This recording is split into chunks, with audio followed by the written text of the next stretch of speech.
Ellen Rice, Chair of the School Board of the City of Virginia Beach, Virginia, and I hereby call this formal meeting to order at 6:00 p.m. on this 24th day of May 2022. I welcome all of you here present with us this evening. We have lots of celebrating to do. Uh, Members of the public are also able to observe this meeting through live streaming on vbschools.com, broadcast on VBTV Channel 47, and on Zoom. So with that, Madam Clerk, would you please announce those school board members in attendance? Thank you, Madam Chair. Present in school board chambers are Chairwoman Rye, Vice Chair Melnick, Ms. Anderson, Ms. Felton, Ms. Franklin, Ms. Holtz, Ms. Hughes, Ms. Manning, Ms. Owens, Ms. Riggs. Thank you. And Mrs. Weems is not present with us this evening due to a personal illness. So I will ask those now all present to join me in observing a moment of silence.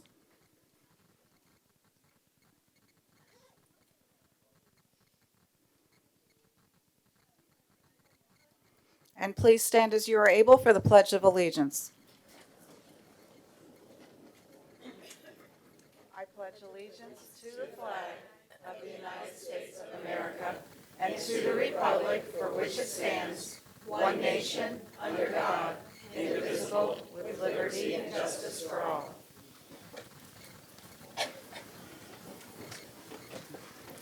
So the show begins, right?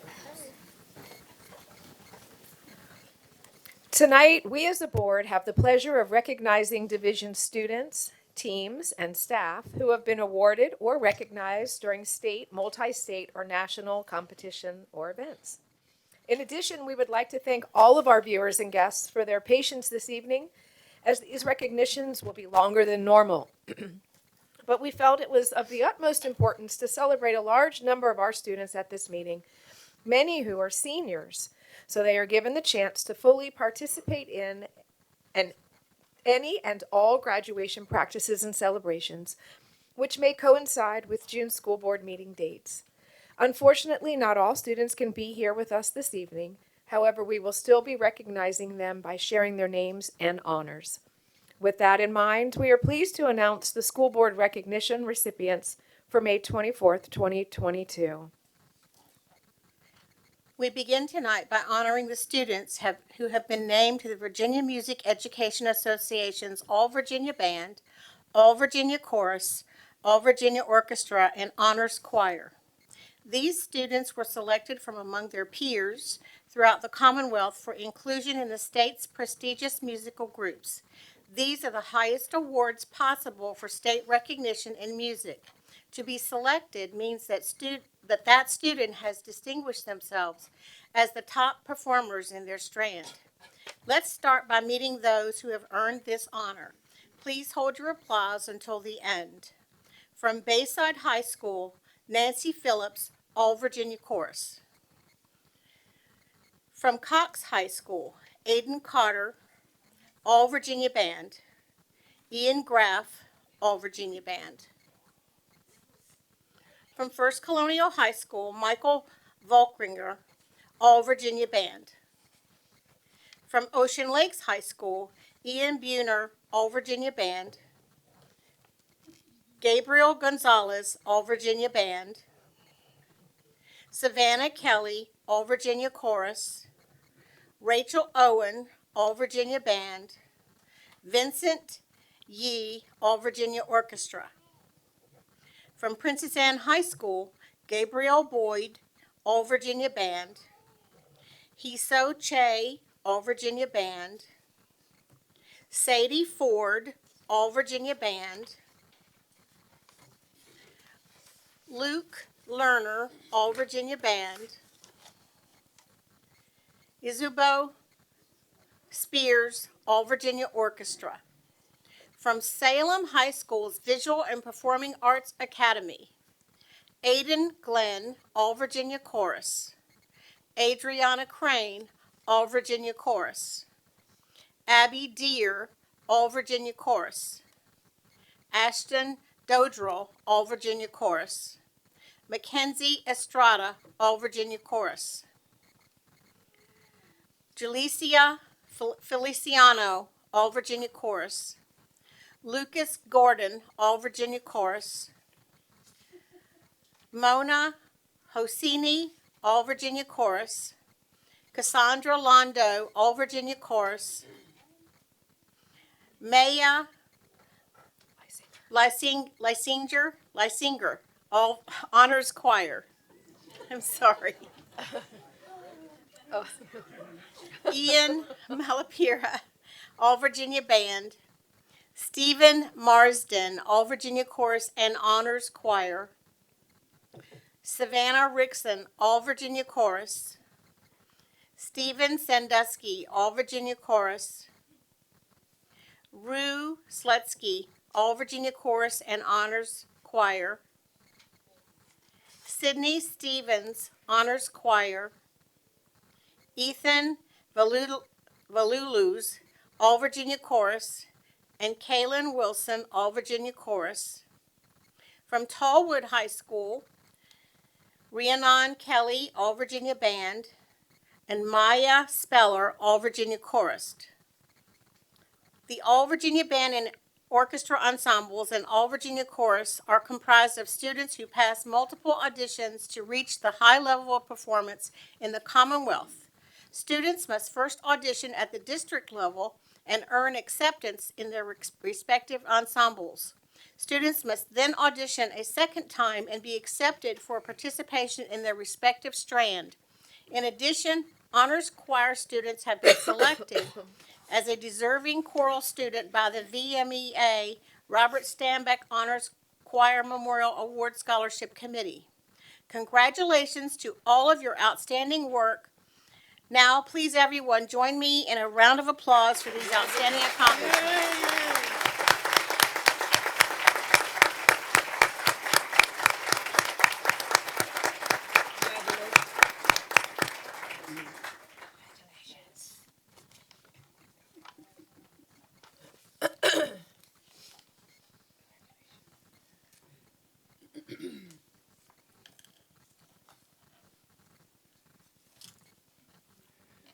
Next, we will recognize our school music departments for receiving a Blue Medal distinction or an honor band award. Please hold your applause until the end. Please hold your applause until the end. Blue Ribbon Schools, let's please welcome staff members who make up our school's music department and were instrumental in their school receiving this momentous award. From Corporate Landing Middle School, Victor Hugo, chorus teacher, Leanne Stevens, orchestra teacher, Amy Schaefer, band teacher. From All Donation School, Andrew Lusser, chorus teacher, Paul Barrett, orchestra teacher, Jim Reed, band teacher. And we have from Ocean Lakes High School, William Boardman, chorus teacher, Carrie Sitzler, orchestra teacher, J. Michael Parker, band teacher. And now from Princess Anne High School, Katie Davis, chorus teacher, Alex Kelly, orchestra teacher, John Boyd, band teacher. And now from Tallwood High School, Karen Nemeth, chorus teacher, Adrian Puckey, orchestra teacher, Timothy Rossettini, band teacher. To qualify, the band, orchestra, and chorus at each school must receive 3 superior ratings at their respective district assignments. Congratulations to you all for your outstanding accomplishments. Congratulations.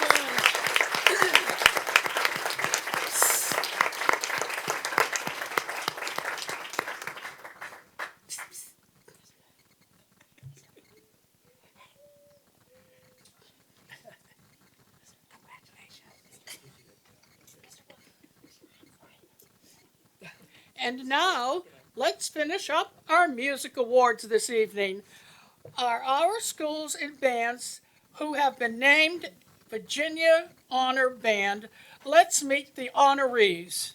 From Cox High School, Mike Lane. From Princess Anne Sky School, John Boyd. From Ocean Lakes High School, Michael Parker. And from Tallwood High School, Tim Rosatini. And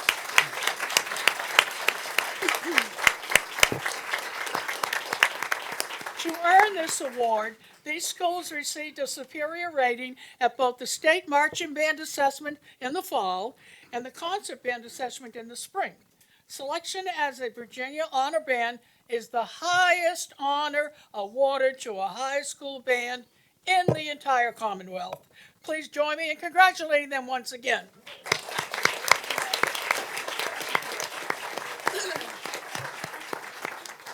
If we appear excited, we are excited to have such a full house on tonight. Next, we are excited to recognize our students from the Technical and Career Education Center for their first place wins as state champions in the Family, Career, and Community Leaders of America, also known as the FCCLA competition. First, Amanda Albiro. Amanda is a senior in the Early Childhood Education 2 program and is described as an outstanding student. She is also noted to have great leadership skills, and this is seen throughout her many professional and caring interaction with both her peers, teachers, and the preschool students. She has encouraged to complete in the early childhood education category of FCCLA and proudly placed first in the competition, earning her a spot to compete in national taking place in San Diego, California. Congratulations, Amanda. We are so proud of you. Next, Elias Paulino. Elias is a junior in the Early Childhood Education 1 program. Elias was encouraged to compete in his teachers due to his hard work and dedication to the education field. He competed in the Teach and Train category for FCCLA and received a first place rating at the competition, which earned him a spot to compete at the national competition in San Diego, California at the end of June. Congratulations, Elias, and amazing work, amazing work. Up next, we have Jaden Fowler. Jaden recently won first place in the FCCLA Culinary Arts live event in baking and pastries. This win makes her eligible to compete at the National FCCLA Conference in San Diego in June. Jada is presently employed at La Yucca. Okay. Look you up. An esteemed Hampton Roads restaurant as host, and she participated in out-of-school time programs with the City of Virginia Beach Parks and Recreation. Good. Working with Virginia Beach youth, Jada volunteers within the community as a way of giving back. This helped to explain how energetic and always upbeat personality, which never fails to be distressed. Whatever team she is a member of, and often encouraging team members to work to their greatest potential. Congratulations, Jada. Look forward to seeing your future successes. Next up, we have our FCCLA first place winner with a perfect score in culinary arts display centerpiece, decorated Kate Caligari. Casey Long. Casey, currently a senior in the Culinary Arts 2-year program. Casey is described as a dedicated, kind-hearted, and hardworking, and is said to be just as comfortable in all aspects of the culinary program. She is equally proficient in cooking, baking, and first of the house, as well as the academic rigor involved in the affirmation discipline. Casey is a solid 4.0 GPA A+ student and is well thought of kitchen employee at Atlantic Shores and also make time to volunteer in the community.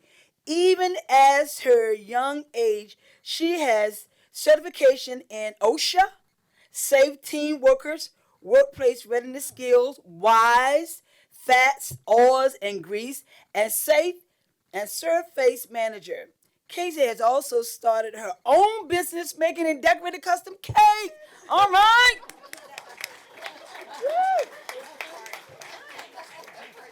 Congratulations, Casey. Tremendous work, and congratulations to each of you for your tremendous first place award. Let's give them all a round of applause. Yeah? Woo! You want some cake? And I'm gonna be like, y'all come. And I hope they all come work here at BBCPS. Tonight, we are excited to honor two students from the Advanced Technology Center who've recently placed first in the category of 3D visualization and animation Virginia State Skills USA competition. The world of 3D is rapidly expanding and career opportunities exist in a wide range of fields. This contest allows students to step into a real-world 3D production environment.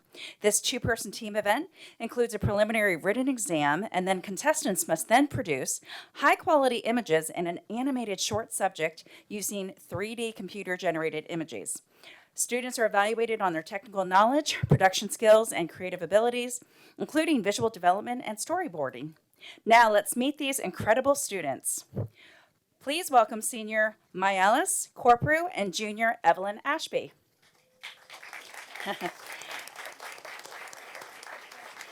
Evelyn is a junior learning to design game characters in three-dimensional environments using 3D Studio Max at the Advanced Technology Center taught by Max Stevens. Evelyn also attends Tallwood High School and is a very talented artist who came to ATC with a portfolio of concept art to build upon.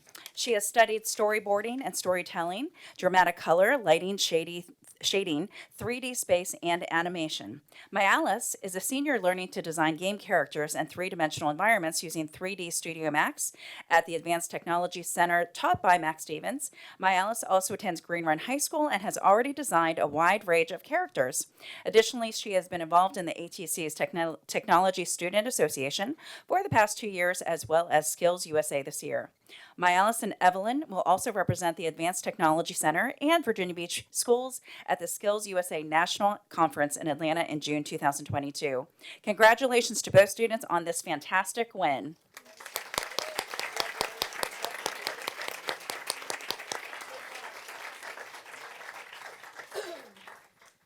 Okay. Our next honor is also from the Advanced Technology Center. Several students, oh, they're not here? No, Martin's, okay. Several students took home first place awards while competing in the Future Business Leaders of America, or better known as FBLA, State Leadership Conference. Now let's welcome these outstanding students. Martin, who is not here, but we are pleased to recognize Martin Phillips, who took first place in the computer problem solving. Martin is a Network Administration and Cyber Defense 2 dual enrollment student, as well as a junior at Kempsville High School, and is a member of the EBA. In addition, he was on an Advanced Technology Center cyber defense team that placed second in the Coastal Virginia Cybersecurity Capture the Flag Challenge held last month at ODU. His ATC team placed higher than 19 collegiate teams. He has also earned 2 certifications this year in Python and JavaScript, and plans to earn more before this school year ends. Martin will be returning to the ATC as a senior, and since he placed first in the state in his event, he now advances to the national conference in Chicago. So congrats, Martin. Next, seniors Andrew Gilly and Galen Cole. And they took first place in the Management Information Systems competition. Andrew and Galen are both ATC Network Administration and Cyber Defense 2 students.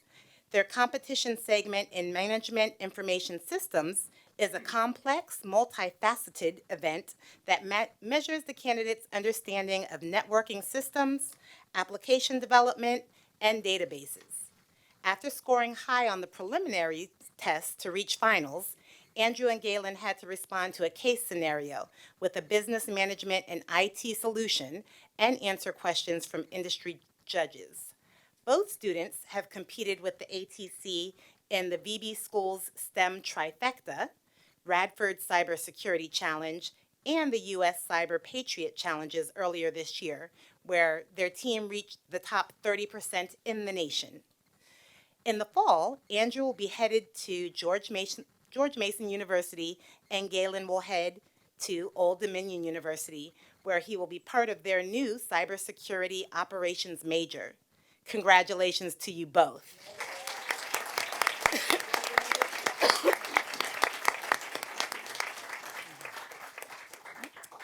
And up next, we have senior Cullen Gostel, who earned first place in database design and applications. Cullen is a student at the Advanced Technology Center's Advanced Software and Game Development program. He's also a senior from Cox High School with advanced coding skills. As part of his win, he had to take a comprehensive test on his understanding of databases using Microsoft Access, and had to perform hands-on tasks in which he worked with tables, creating analytic queries, reports, and analysis. In addition, Cullen also earned his Eagle Scout this past year and will be heading off to James Madison University in the fall to continue his education in computer science. Congratulations on the great work, Cullen.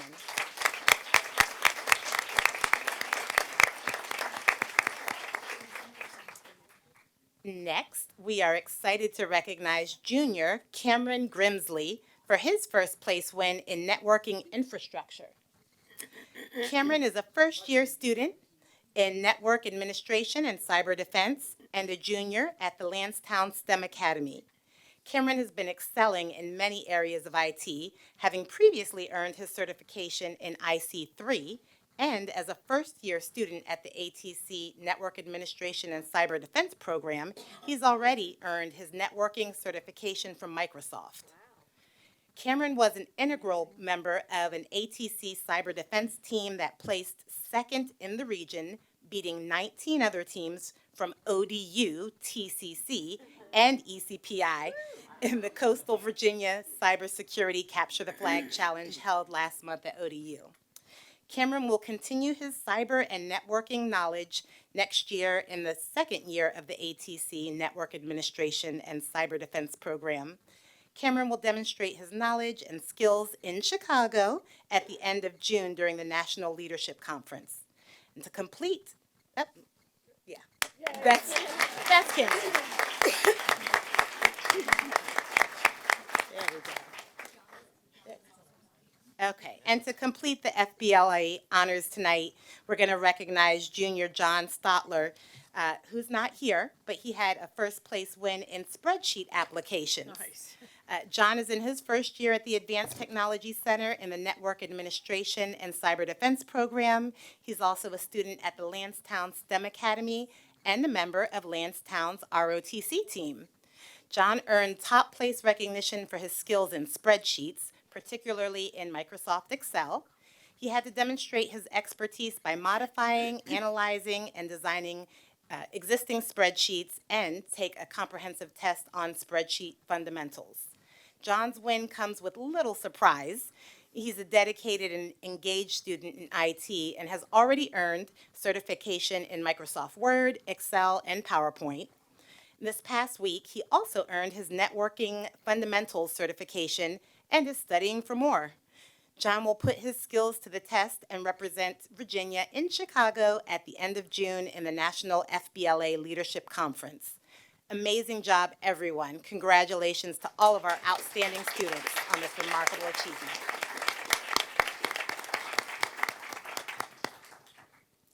This evening, we are proud to recognize the annual Virginia Beach Future Teacher Award winners.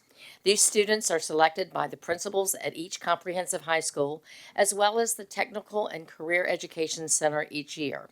These select students participate in either the elective Virginia Teachers for Tomorrow course or the Early Childhood Education program, and interested seniors are invited to participate in the selection process at their schools. Selected winners must successfully complete their class as well as a portfolio and participate in an interview before finalists are selected. Winners who successfully go on to complete a teacher preparation program and graduate from a university and/or college may return to Virginia Beach City Public Schools to accept a position as a teacher and/or school counselor. This Grow Your Own program is an opportunity for students and the division to continue to develop and cultivate new teachers. This evening, we would like to recognize 22 outstanding students. We know everyone is excited for their student. However, please hold your applause until the end of the presentation for our future teacher honorees, where we can celebrate all of our students at one time. Now, without further ado, we are excited to present to you our 2022 Future Teacher Award recipients. From Bayside High School, we have Kiana Dunbar. Kiana will be attending Harding University and plans to return to the division to teach secondary education as a math teacher. Yay!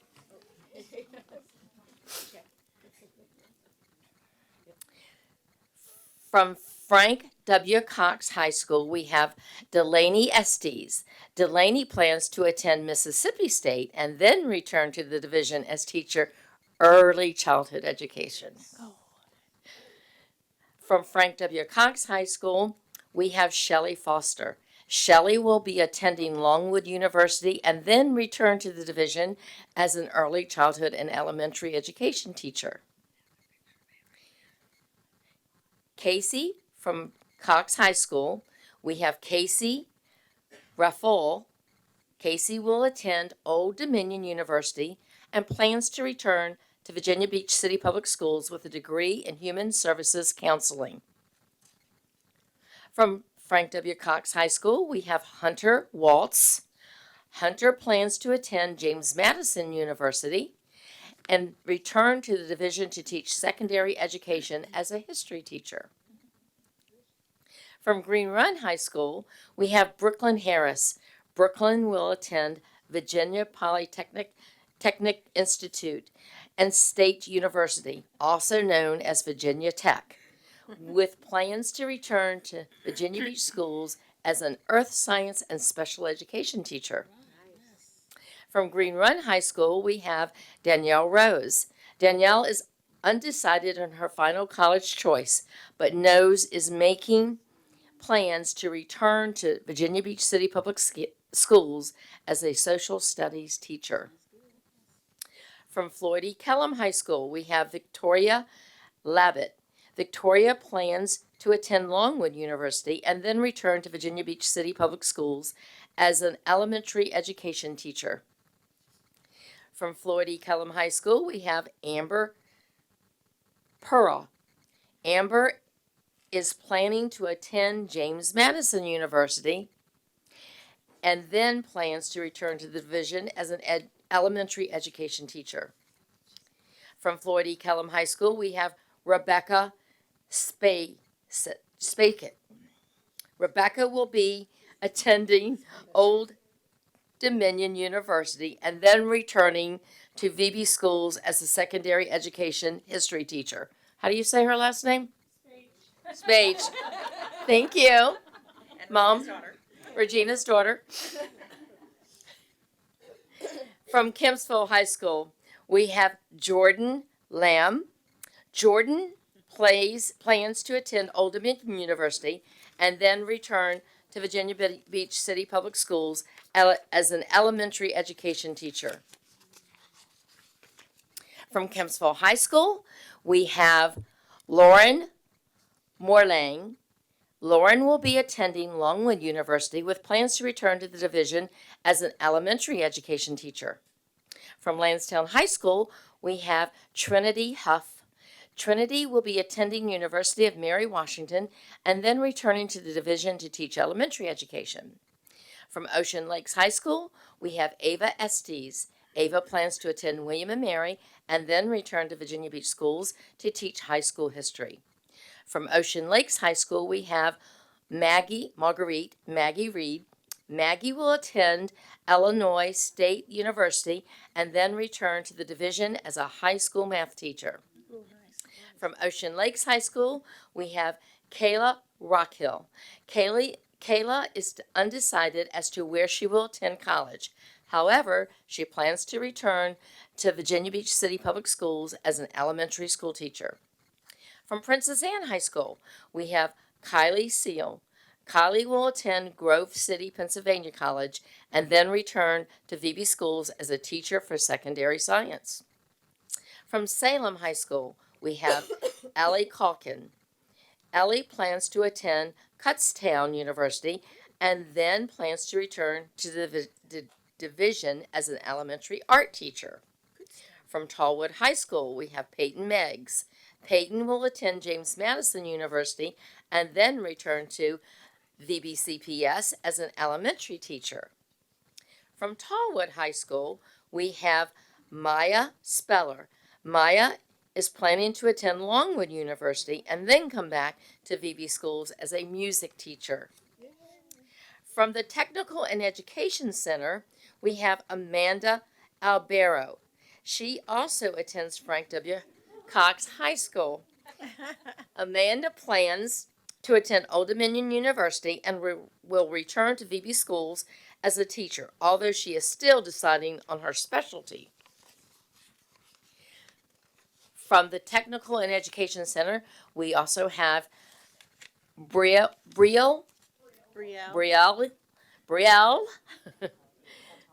Peltonen. She also attends Lansdowne High School. Brielle plans to attend Regent University and will return to VB Schools as a teacher, although she is still deciding on her specialty. Everybody help me to congratulate all of these amazing students.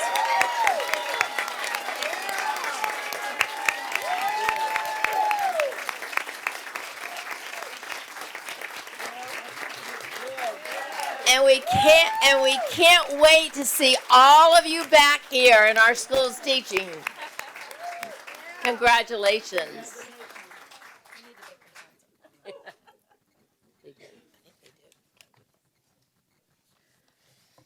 To conclude our recognitions this evening, oh, the line is still on. I'm sorry, I'll wait.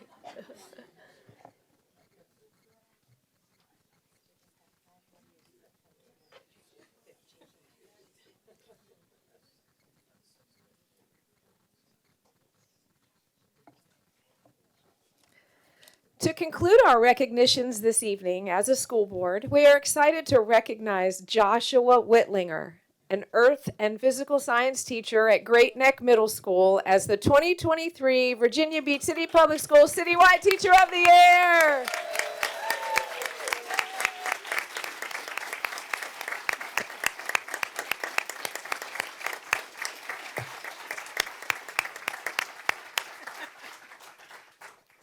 Mr. Whitlinger was chosen. He was chosen from an initial pool of 87 teachers of the year to win this honor. He has been teaching for 14 years, was nominated twice for Teacher of the Year, and was named the Distinguished Educator for Plaza Middle School in 2020.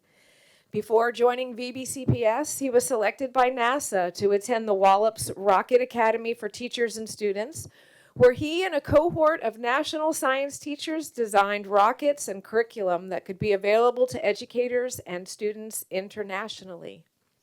Then, during COVID-19, he led his team to successfully develop a curriculum that effortlessly blended students in both virtual and face-to-face environments. One of his scientific and collaborative endeavors included the introduction of the Trout in the Classroom program to VBCPS, where hundreds of students raised and released wild trout into Virginia's watersheds. He is known for always finding new ways to motivate, challenge, and support everyone in his community. Please join me in a round of applause for Mr. Whitlinger.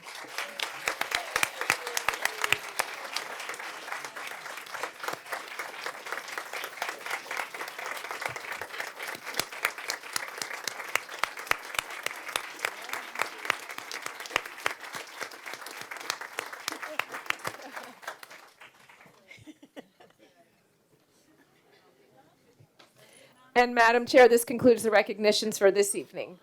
Again, congratulations to everyone who was recognized.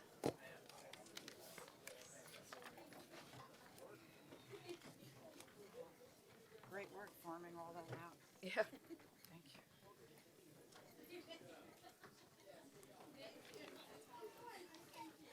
Oh, the baby.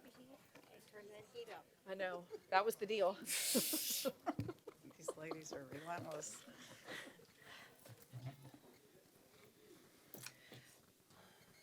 Should we give it another minute?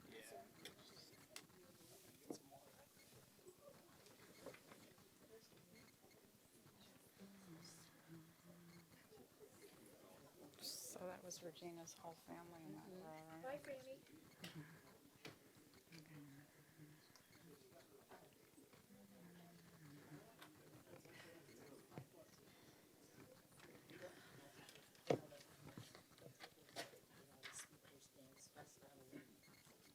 Oh. Okay. We're just going to wait a moment here so that we have others waiting to enter chambers.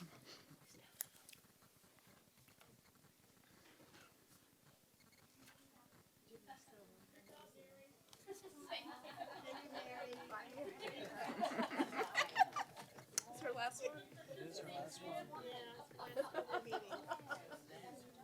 Wait, what don't I know about Mary? She's moving to Pittsburgh. Are you Patrick Star? You live under a rock? You don't know SpongeBob, do you? Nobody told me. Nobody told me. Really? Inclu-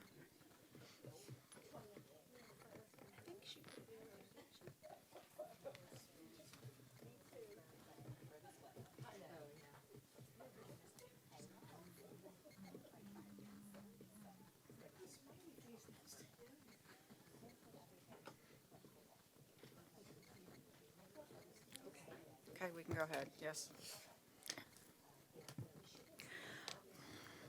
Okay, this brings us to item 8 of our evening agenda, adoption of the agenda. Are there any modifications?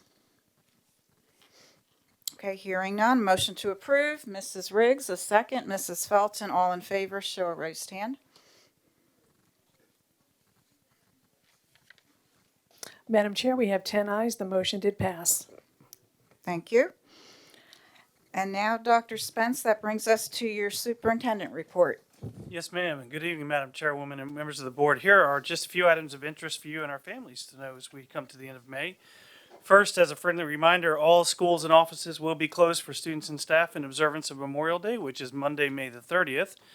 Also to note, we are coming up to the end of the school year. The last day of school for our students is Friday, June the 17th, and that will be an adjusted dismissal day for students. As always, you can find the division's current school calendar and more by visiting vbschools.com. Also, coming up in June are the 2022 graduations. As a reminder, you can find the dates and time of each of the 2022 graduations on our division calendar by visiting vbschools.com. Also, please don't forget to tag at VBSchools in your photos and videos that you are sharing with the hashtag VBCPSGrad on Twitter, Facebook, and Instagram. And for our families and friends who will not be able to attend our live graduations, you can tune into the live streamed graduations on vbschools.com or on the division's YouTube channel in the days that follow your school's graduation. Before moving forward tonight, let me just take a moment to say how proud I am and how proud each of us are of our graduates.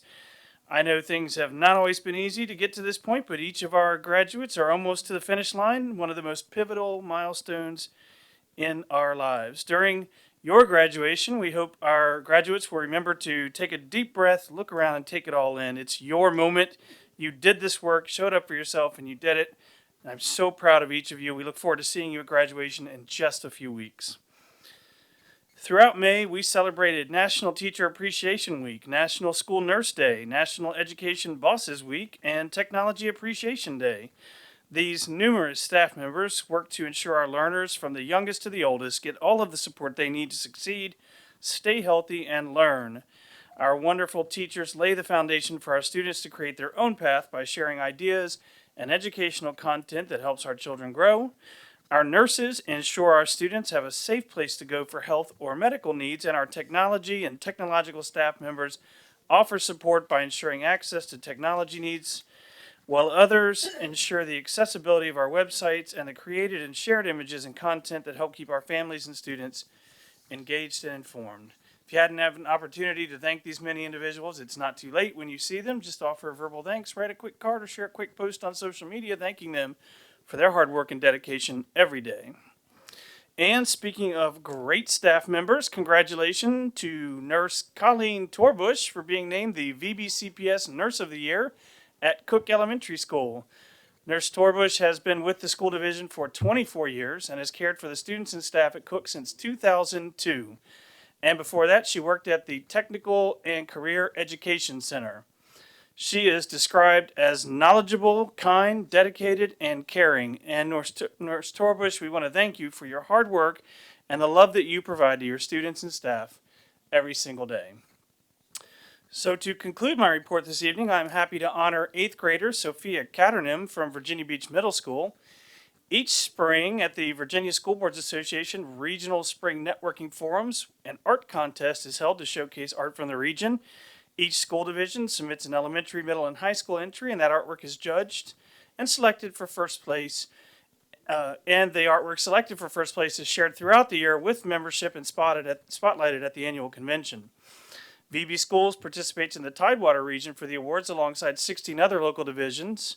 And this year, Sophia Catternim won first place in our region for middle school art with her piece of work titled Bungalow, which Sophia says was inspired by her uncle's house in the Philippines and represents Filipino culture and family.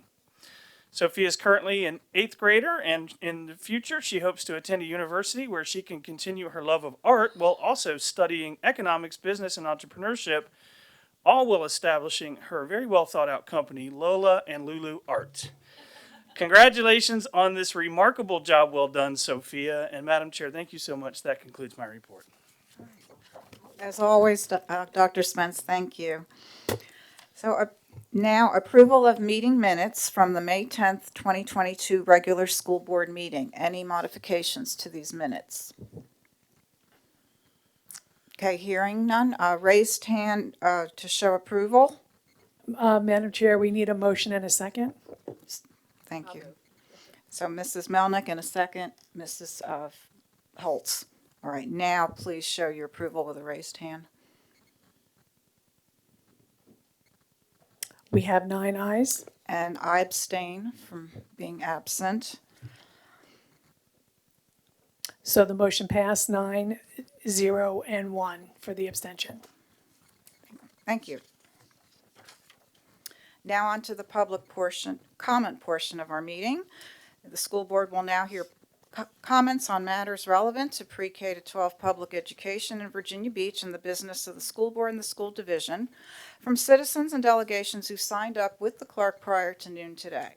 Persons not called to the podium to address the board are asked to be respectful of speakers so that the board and persons observing are able to hear and observe each speaker's comments. Persons signed up to speak will be called up 3 at a time. In-person student speakers will be called first, followed by student speakers participating through Zoom or telephone. We ask that each speaker begin speaking once they are called. As a reminder, speakers have 3 minutes to present and will be given a 30-second warning before time expires. The speakers are asked to refer to the tracker to keep track of their time. And once your time has expired, we kindly ask that you cease making remarks and leave the podium to allow the next speaker to be called. If a speaker is not present when called or unable to unmute, the school board at its sole discretion may allow the speaker to speak at the end of this public comment session. Members of the audience will not be recognized to assist an online speaker with making online comments. So with that, the school board, in closing, invites the public, as always, to submit comments through our group email account, which can be found on our website. So Madam Speaker, would you please introduce the first speaker of the evening? Thank you, Madam Chair. Madam Clerk, excuse me. Thank you, Madam Chair. Our first speaker, student speaker, will be Ross Shoemaker, then Hannah Goodwin, and then Heather Faison. Welcome. Hi, my name is Ross Shoemaker, and I'm a current student at Bayside High School. I am here today to talk about not only the recent book banning, but of the accusations trying to be made against school librarians. To start this off, libraries are places of learning, opening the doors to ideas and topics that were once closed. By banning the books allowed in places of learning, you are severely limiting our knowledge, the ability to form our own opinions, and are creating an environment of extremely limited thinking, and are violating the freedom of speech that these authors have a right to. You are censoring the ability to learn. Moreover, the idea that parents and guardians have no idea about what's happening or have no control over what their students are being taught has no grounds. There is a standing policy that if a guardian has an issue with a certain topic of literature, they can speak with the school librarian and a note will go into that student's file addressing these concerns. Furthermore, you cannot limit the reading of books on the basis of indecent sexual content when speaking of literature that highlights LGBT experiences. Many people I know see gay or LGBT people as normal run-of-the-mill citizens, no different from you or me. But when others immediately think of something explicit or sexual in nature, then I don't think the problem lays with me or my peers. The words gay, transgender, bisexual, etc. are not shameful or wrong, nor are they sexual or indecent. They are descriptive words and are not any different than words like cisgender, straight, loud, quiet, tall, or short. Additionally, accusing school librarians of possessing child pornography because of the books in the system is baseless and unfounded. The idea that certain books violates child sex laws is entirely wrong, as it states that children under 13 cannot consent to sexual acts. Through reading these books, the students are not consenting to any sexual acts. They are consenting to reading a book that they choose. No one is forcing students to read any type of book. For instance, in English class, when we are asked to read, the teachers will give a brief definition of the piece of literature and any possible substitutions if the student feels as if they cannot read this book, the first book. Furthermore, no one in a position of authority within schools is trying to coerce students into falsely consenting into any sexual acts, and the idea that this is what our librarians want is entirely gross and unacceptable. Back to what I said earlier about banning books on the basis that they are banning LGBT books on the basis that they are indecent. 30 seconds. If you want to ban LGBT books because it is obscene or graphic, then every single book with an inkling of something sexual need to be banned too. What's more, a librarian's technical job is to collect, organize, and issue library resources such as, but not limited to, books, magazines, and study materials. But they do so much more than that. They know most, if not every single thing that goes on in the school. They are the backbone of the entire school. They welcome classes when they have been misplaced. And that is time. Thank you. Our next student speakers are Hannah Goodwin, Heather Faison, and Jackson Isaacs. We will go to Marissa White.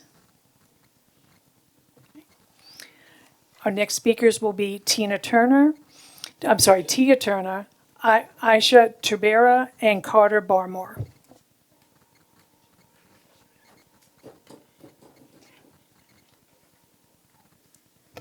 Good evening. Good evening. I'm Carter Barmore, an 8th grader at Lansdowne Middle School. I previously spoke on the removal of the SROs within Virginia Beach City Public Schools.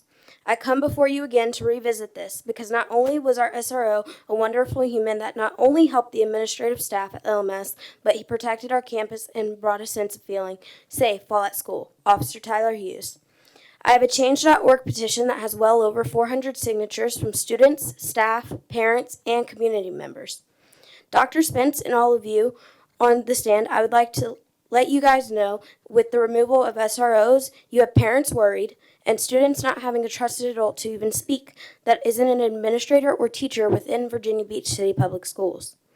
Also, Dr. Spence, on your bio on Virginia Beach City Public Schools, it states, Dr. Aaron Spence is committed to ensuring that all students have access to rigorous coursework, innovative learning opportunities, and resources that need to prepare them for success in college, the military, or workforce. Well, Officer Hughes and many other SROs opened the doors for the workforce and community involvement. I have also spoken to the Virginia Beach Police Department, and it's just a shortage of manpower at the oceanfront, which, yes, I understand. But my safety and all of my peers' safety is at risk if something were to happen, such as Kempsville High School, where someone brought a gun into the school, and even in other states, such as Texas, today, where just today there was a school shooting at an elementary school, where 14 students and 1 teacher were pronounced dead. This is proof that this happens anywhere, and Virginia Beach Police Department's presence is needed. The presence of an SRO helps us feel safe and helps prevent and deter things like this from happening. Texas has school shootings, and yet again, we have no SROs to help us protect us in our schools. While Virginia Beach say they have a shortage of manpower for coverage at the oceanfront, the spike in tourists and trouble in the oceanfront seems to be more on the weekends and days and months after school is out. Your schools have also not let parents know that no SROs for the officers, as some of these parents are sitting and thinking that their kid has an officer in the school. While it was announced by Mr. DeMartini over a month ago at Virginia Beach City Public School Board meeting, there has not been a notice sent home to parents or email or phone call. 30 seconds. As I close out my speech tonight, I would like to ask for Officer Tyler Hughes back at Lansdowne Middle School as we finish off the school year with less than 20 days left. Or even have his presence 2 to 3 days a week, because today he visited the kids for lunch and all the kids lit up with a smile because of what he has done for us. I will not stop fighting for our SRO, Officer Tyler Hughes, until we have a change. Thank you. I'm going to call the other 2 speakers that did check in. Tia Turner.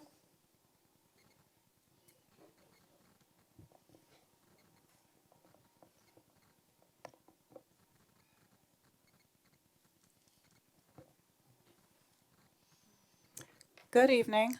Good evening. Thank you for letting me address you all. I came to talk about the allegations against the librarians at Tallwood High School. I am currently a student of Tallwood High School. I'm in 11th grade, and I did want to say that I am against the banning of books. I do understand and agree with the parents that certain things certain content should not be allowed in schools. And I agree that certain content shouldn't be allowed in schools, but I don't think that banning of the books would be the right approach. I think that maybe you should have something on the inside of the books that would say maybe there's graphic things in here, and if you are banning books, specifically about sexuality, I think it should be both heterosexual and homosexual books, if anything graphic or sexual is in there, because fair is fair, right? And I think that it is more than foolish. It is absurd to say that the librarians are grooming or anything like that of that such. Thank you.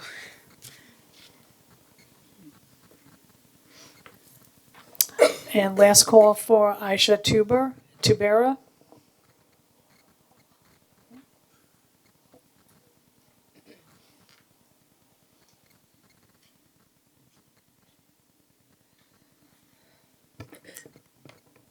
Good evening. Good evening, everyone. My name is Isha Elena Tabera, and I'm a senior at the Global Studies and World Languages Academy of Tallwood High School. You may not remember me, but I return here once again to speak to you all about the so-called controversial books that my fellow peers and I have fought to keep on our shelves. You may also be wondering, what more can you do? What more can I say when these books were chosen to remain on our shelves? This message is not only for you, my dear school board members, but to every adult in this building, to every adult who is listening, to every adult who is uncomfortable with the fact that these books reside in our libraries. The other day, I was approached and informed of mentions of people requesting subpoenas for the arrest of librarians in our area. That same night, I found out that Tim Anderson, a member of the Virginia House of Delegates, is seeking a restraining order against Barnes & Noble and Virginia Beach schools from selling or loaning books such as Genderqueer to minors without parental consent. I am frustrated, I am disgusted, and I am livid. There are children who do not feel safe expressing their identity in the place that should be called home. There are children who go to school who find that safe space among their peers and in our literature. We are young adults trying to figure ourselves out and to help understand our friends and peers as they figure themselves out. Growing up, we struggled to find the right words to express how we truly feel. to find others who understand our experiences. We live in a world where one's identity is constantly berated on. But these works of literature are portals to a world full of articulated thoughts and experiences that reflect one's struggle with identity, reassuring kids that they are not alone. I am not sorry that you feel uncomfortable that there is youth who are curious about their identity and want to learn more. I am not sorry that you feel uncomfortable with the fact that these books provide real-life experiences that could possibly help someone. We are already exposed to both the positive and dangers of the world through different lenses. The media is always on, and we are always consuming it. However, one thing that I am sorry about is that you feel so entitled to shelter not only your kids, but every other kid in the city from a world full of ideas that don't align with yours, that you're willing to arrest our librarians who are so much more than people who place these books on our shelves. Books are knowledge, knowledge is power, and our education does not have the right to be limited or restricted. Thank you for your time.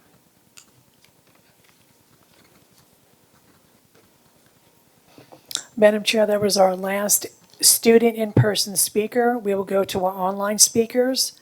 The first speaker is not online, so we'll go to number 2, Gianna Lathan. Please unmute.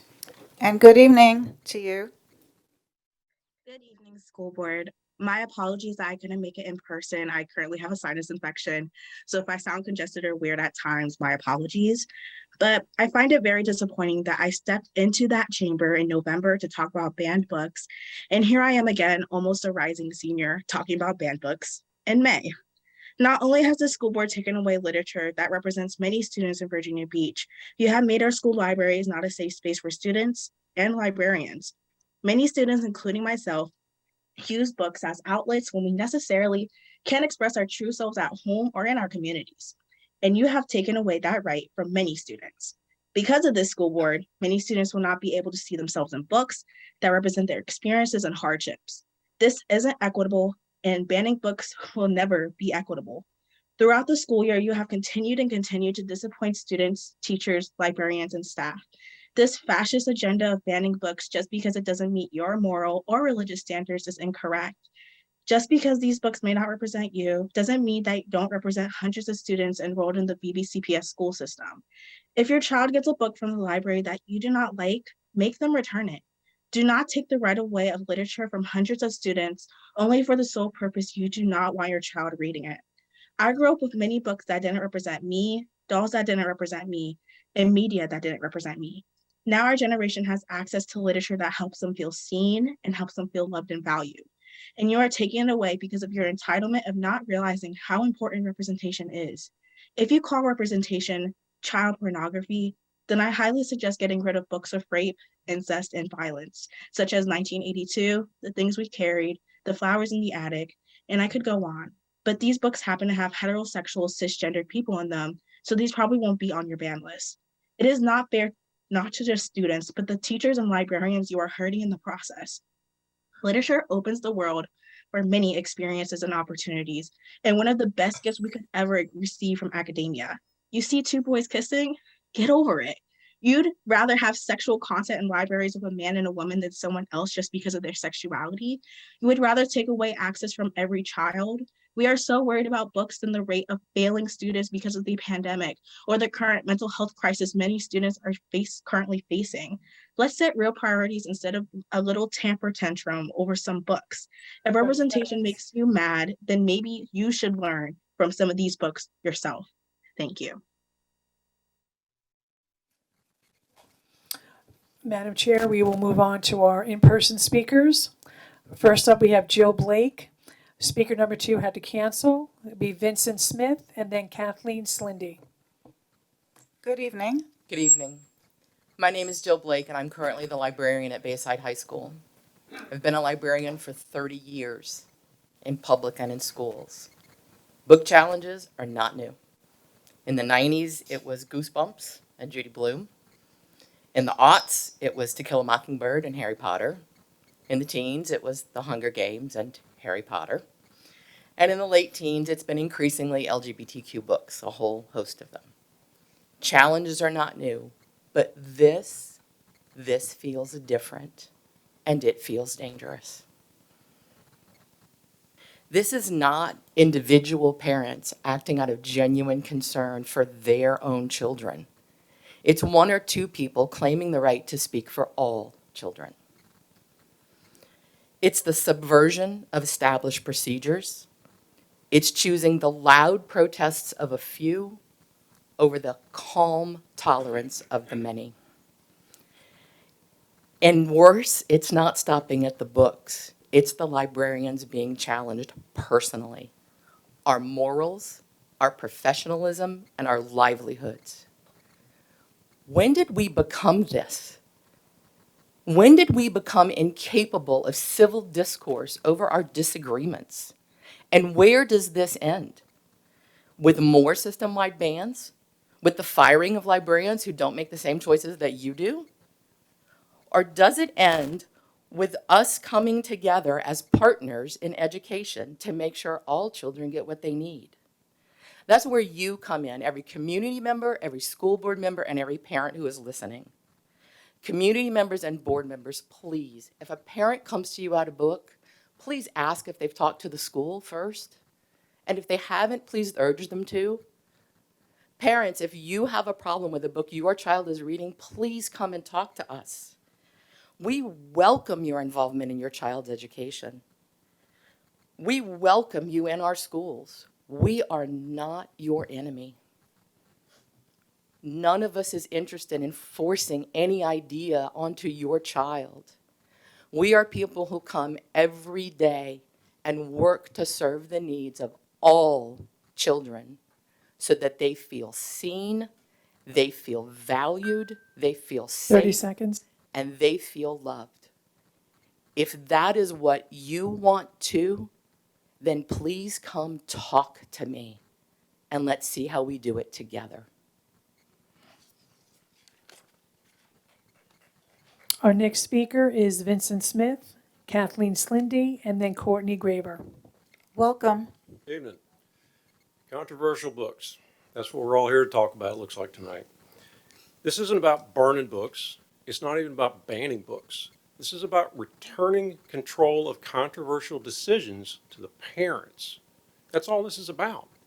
If these books are that important to the development of these children, and I applaud them for coming here and speaking tonight, there is no reason in the world the parents can't provide the book for $5 to $10 off of Amazon for free from the public library. It's that simple.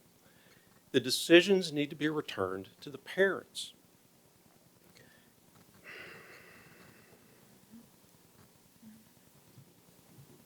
The students that spoke tonight, I want to say again, I applaud you for being here. And there's something that you're going to have a hard time accepting, because I know I did when I was that age. I had a hard time accepting the fact, and you can check with Ms. Linetti here, that as a student in a school in America, you do not have access to all the constitutional rights afforded to all Americans. You don't have access to that. And I'm sorry, it's hard to swallow and it's hard to accept. I had a hard time accepting that as a student myself. But you can look it up for yourself.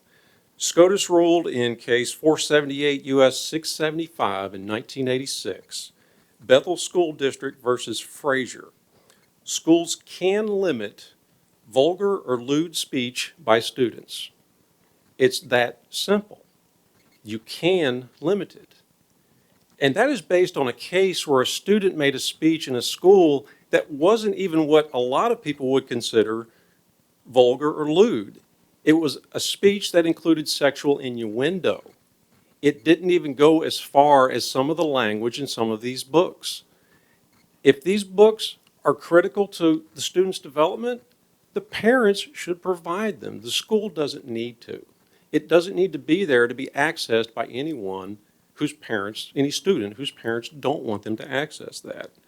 So I'm just going to leave you with that. I really think that the students may have a hard time accepting the fact that you don't have access to all your rights in school. And that's just a fact of life. Thank you for your time. Our next speaker is Kathleen Slindy, then Courtney Graber, then Heather Thomas. Good evening. Good evening, Chairwoman Rye, Vice Chair Melnick, school board members, and Dr. Spence. My name is Kathleen Slindy, and I'm president of the Virginia Beach Education Association. I have 3 things I want to share with you this evening. First, I want to acknowledge for the listening public the outstanding work that the VBCPS employees have done to keep schools open all year. This is one of the most stressful times for both students and staff, and I just wanted to say thank you to them, as I know how difficult it is to keep everyone focused and keep things in perspective as you finish out the year, especially with all that's going on. Second, I wanted to reemphasize what was said earlier in reference to the library media specialists and their professionalism while fulfilling all the requirements of their position. It was stated that they, and I will add that all, BBCPS employees follow the policies, procedures, and the regulations provided to do their jobs. And thus, they ultimately support students' learning every day, providing rigorous academic standards. And certainly the number of awards, accolades, and honors earned by this division and its employees is proof of that. And the third thing, well, it's the same old song I always sing. I believe that BBCPS employees must be compensated in a way that allows them to live and thrive in the city that they work in. So now is the time when employees are making decisions about whether to stay or to seek work in other divisions. It's important to remember that Virginia continues to have the largest pay gap of any state, with a nearly 40% pay gap between what teachers earn compared to what other college graduates earn. Virginia also ranks 32nd in average teacher salaries out of 50 states. And if you take Northern Virginia, which pays higher than the rest of the state, out of that calculation, we drop into the bottom 5 states for teachers' pay. We all agree teacher retention is important. We all agree that employee compensation needs to be a #1 priority right now. And it is disappointing that City Council did not honor the revenue sharing formula and did not allocate the additional $22 million that would be used for employee compensation. It's also disappointing that the state budget has not been finalized in a timely manner. The VBA asks that if and when additional funds are available, those funds will be allocated to employee compensation to support recruitment and retention. And I ask you also to remember that there are valuable employees with over 30 years in this division who have not gotten an additional step increase and who deserve additional compensation too, because BBCPS needs those teachers. If you expect us to be fully staffed for the school year 2022-23, we need to have our experienced and highly qualified individuals. 30 seconds. Thank you. Our next speaker is Courtney Graver, Heather Thomas, and then Aaron Nye. Good evening. Good evening. My name is Courtney Graver, and I am a high school library media specialist. I love my job. I get to work in a space where all students are welcomed. I get to work in a space where I am able to support students as they learn and grow and seek information that fosters not only academic but also personal interests. I get to work in a space that is safe, where all students can see themselves represented on the pages of the books that some are fighting so hard to have removed from our shelves. The library is not a traditional classroom. The books in our collection are not being forced upon students. They are not required to engage in the content as part of the curriculum. They are simply there for students who need them, who seek them out, who are processing their own thoughts and feelings and experiences and developing their own ideas about the world around them and who they are and what that means. We are not taking away the parents' right to choose what material their child can engage with. Parents have always had a right to make decisions for their student. It is not, however, any one individual's right to impede on the intellectual freedom of others. There are books in our collection that do not align with my own personal views, but it's not my right to block access to information. I will continue to support our students who are standing up for their right to learn and grow. And to echo the words of YA novelist Ellen Hopkins, a word to the unwise: torch every book, char every page, burn every word to ash. Ideas are incombustible, and therein lies your fears. Thank you. Our next speaker is Heather Thomas, then Aaron Nye, then Amy Ryle. Welcome. Thank you. Good evening, Chairwoman Rye, Vice Chair Melnick, school board members, and Dr. Spence. My name is Heather Thomas. I'm a 22-year educator with VBCPS, 10 years as a classroom teacher, and in my 12th year now as a library media specialist. I'm also a proud graduate of First Colonial High School. I am a 2013 Teacher of the Year, 2015 Citywide Reading Teacher of the Year, and 2020 Regional Librarian of the Year. And while all these accolades are very noteworthy to me, they are not what make me qualified to do my job. Library media specialists have to complete at least 10 graduate courses for our endorsement, and most complete at least 13 courses to obtain a master's degree. We complete coursework in children's literature, collection development, media production, and library management. We are highly trained and should be trusted to focus on our jobs, which is caring for and educating our students. The job of a library media specialist includes many facets. I am a teacher. I teach students and teachers to use resources effectively and responsibly. Along with my instructional technology specialist as part of our school's innovation team, I collaborate with every single teacher every single month and create projects to enhance the curriculum. Our students leave our lessons with smiles on their faces over the pride on what they have learned and accomplished. I'm an information specialist. I teach students how to access, select, and evaluate resources. I teach digital citizenship and how to navigate the internet in the world of social media. I am a leader. I am on my school's leadership team, and I work with my colleagues and admin to establish goals driven by our school's improvement plan. I participate in and I lead professional growth activities for my school, division, and state. I help lead the training for Schoology, and I will now lead with the transition to Canvas. During the pandemic, in addition to teaching lessons online, I was available to answer questions from parents and staff at all hours of the day and night to provide support. I personally delivered Chromebooks, headphones, supplies to students' homes to support them with their online learning.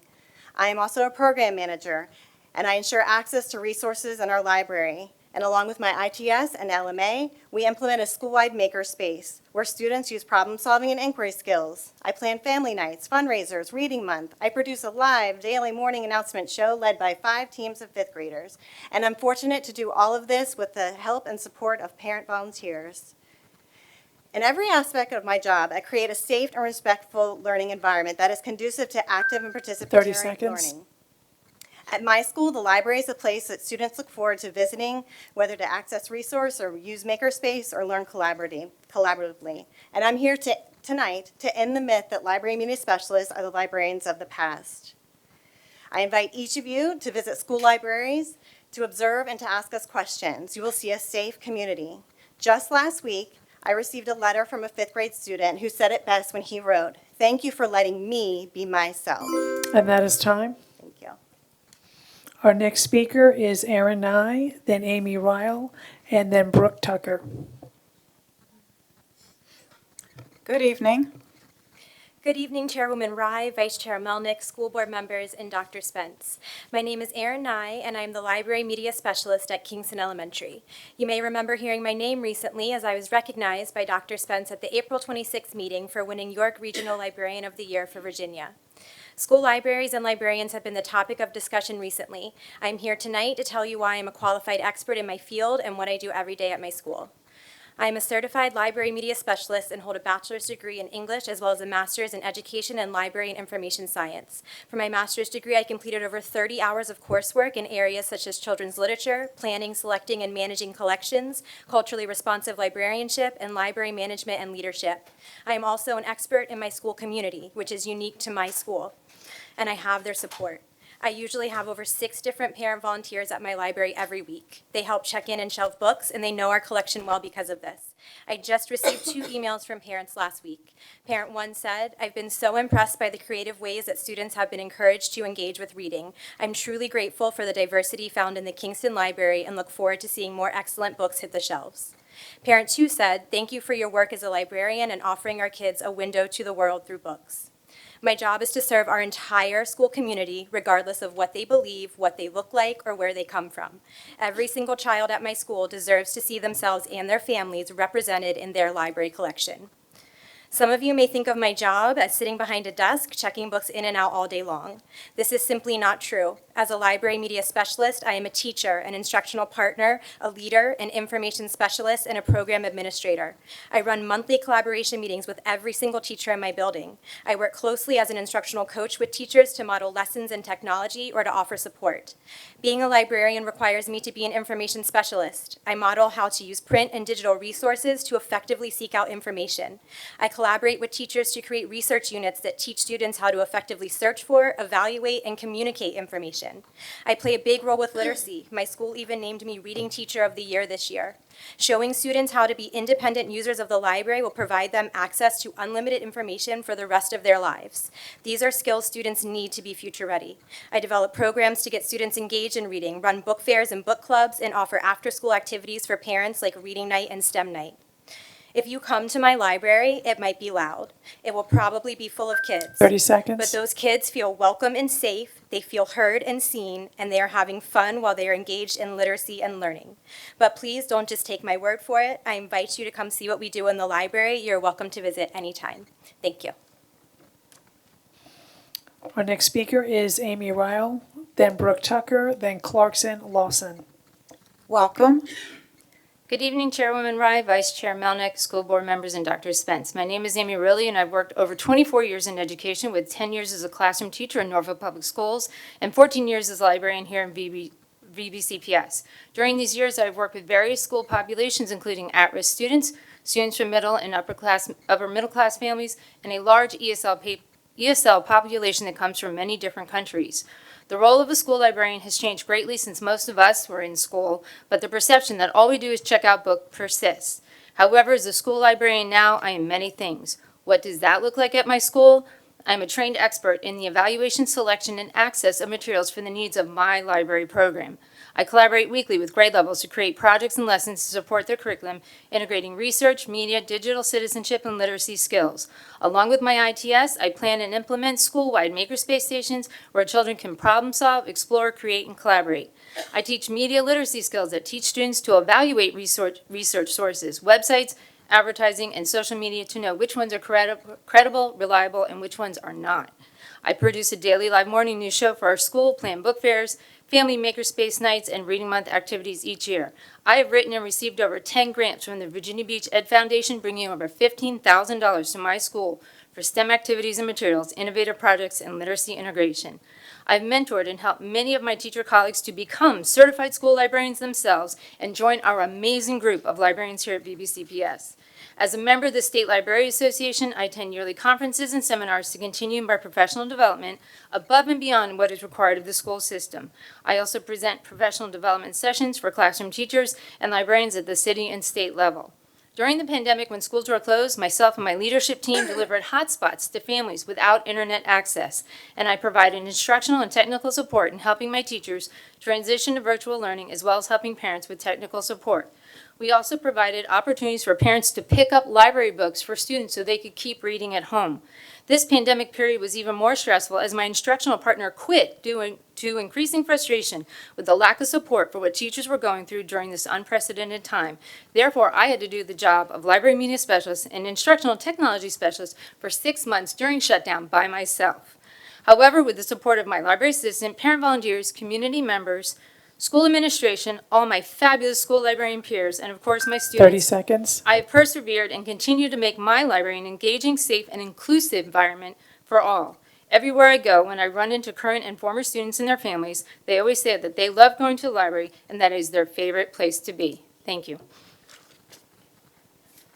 Our next speaker is Brooke Tucker, then Clarkson Lawson, and then Becca Wilson. Good evening. Good evening, Dr. Spence and school board members. Thank you for having me. My name is Brooke Tucker, and I have a background in child life. I'm a child life specialist and child development. But I'm not here to talk about me. I'm here to talk about some personal stories that I want to share with you. First and foremost, I want you to know that I'm a mom, and I'm an overprotective one at that. I also homeschooled my son for a year. And this year, I'm fortunate enough to work inside the public school system as a kindergarten TA. So I feel like I'm in a really unique position to talk about the issue at hand tonight, which is our library media specialists. So like I said, I want to share some personal stories with you because I feel like there have been a lot of rumors and a lot of misconceptions, and I'd like to clear that up. So Heather Thomas, who spoke earlier, she's my library media specialist. I feel like I have to stand on my toes. She's created a really safe and engaging space for all grades at our school, kindergarten through 5th grade.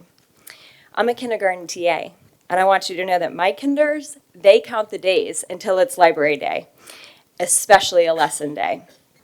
She is witty and engaging.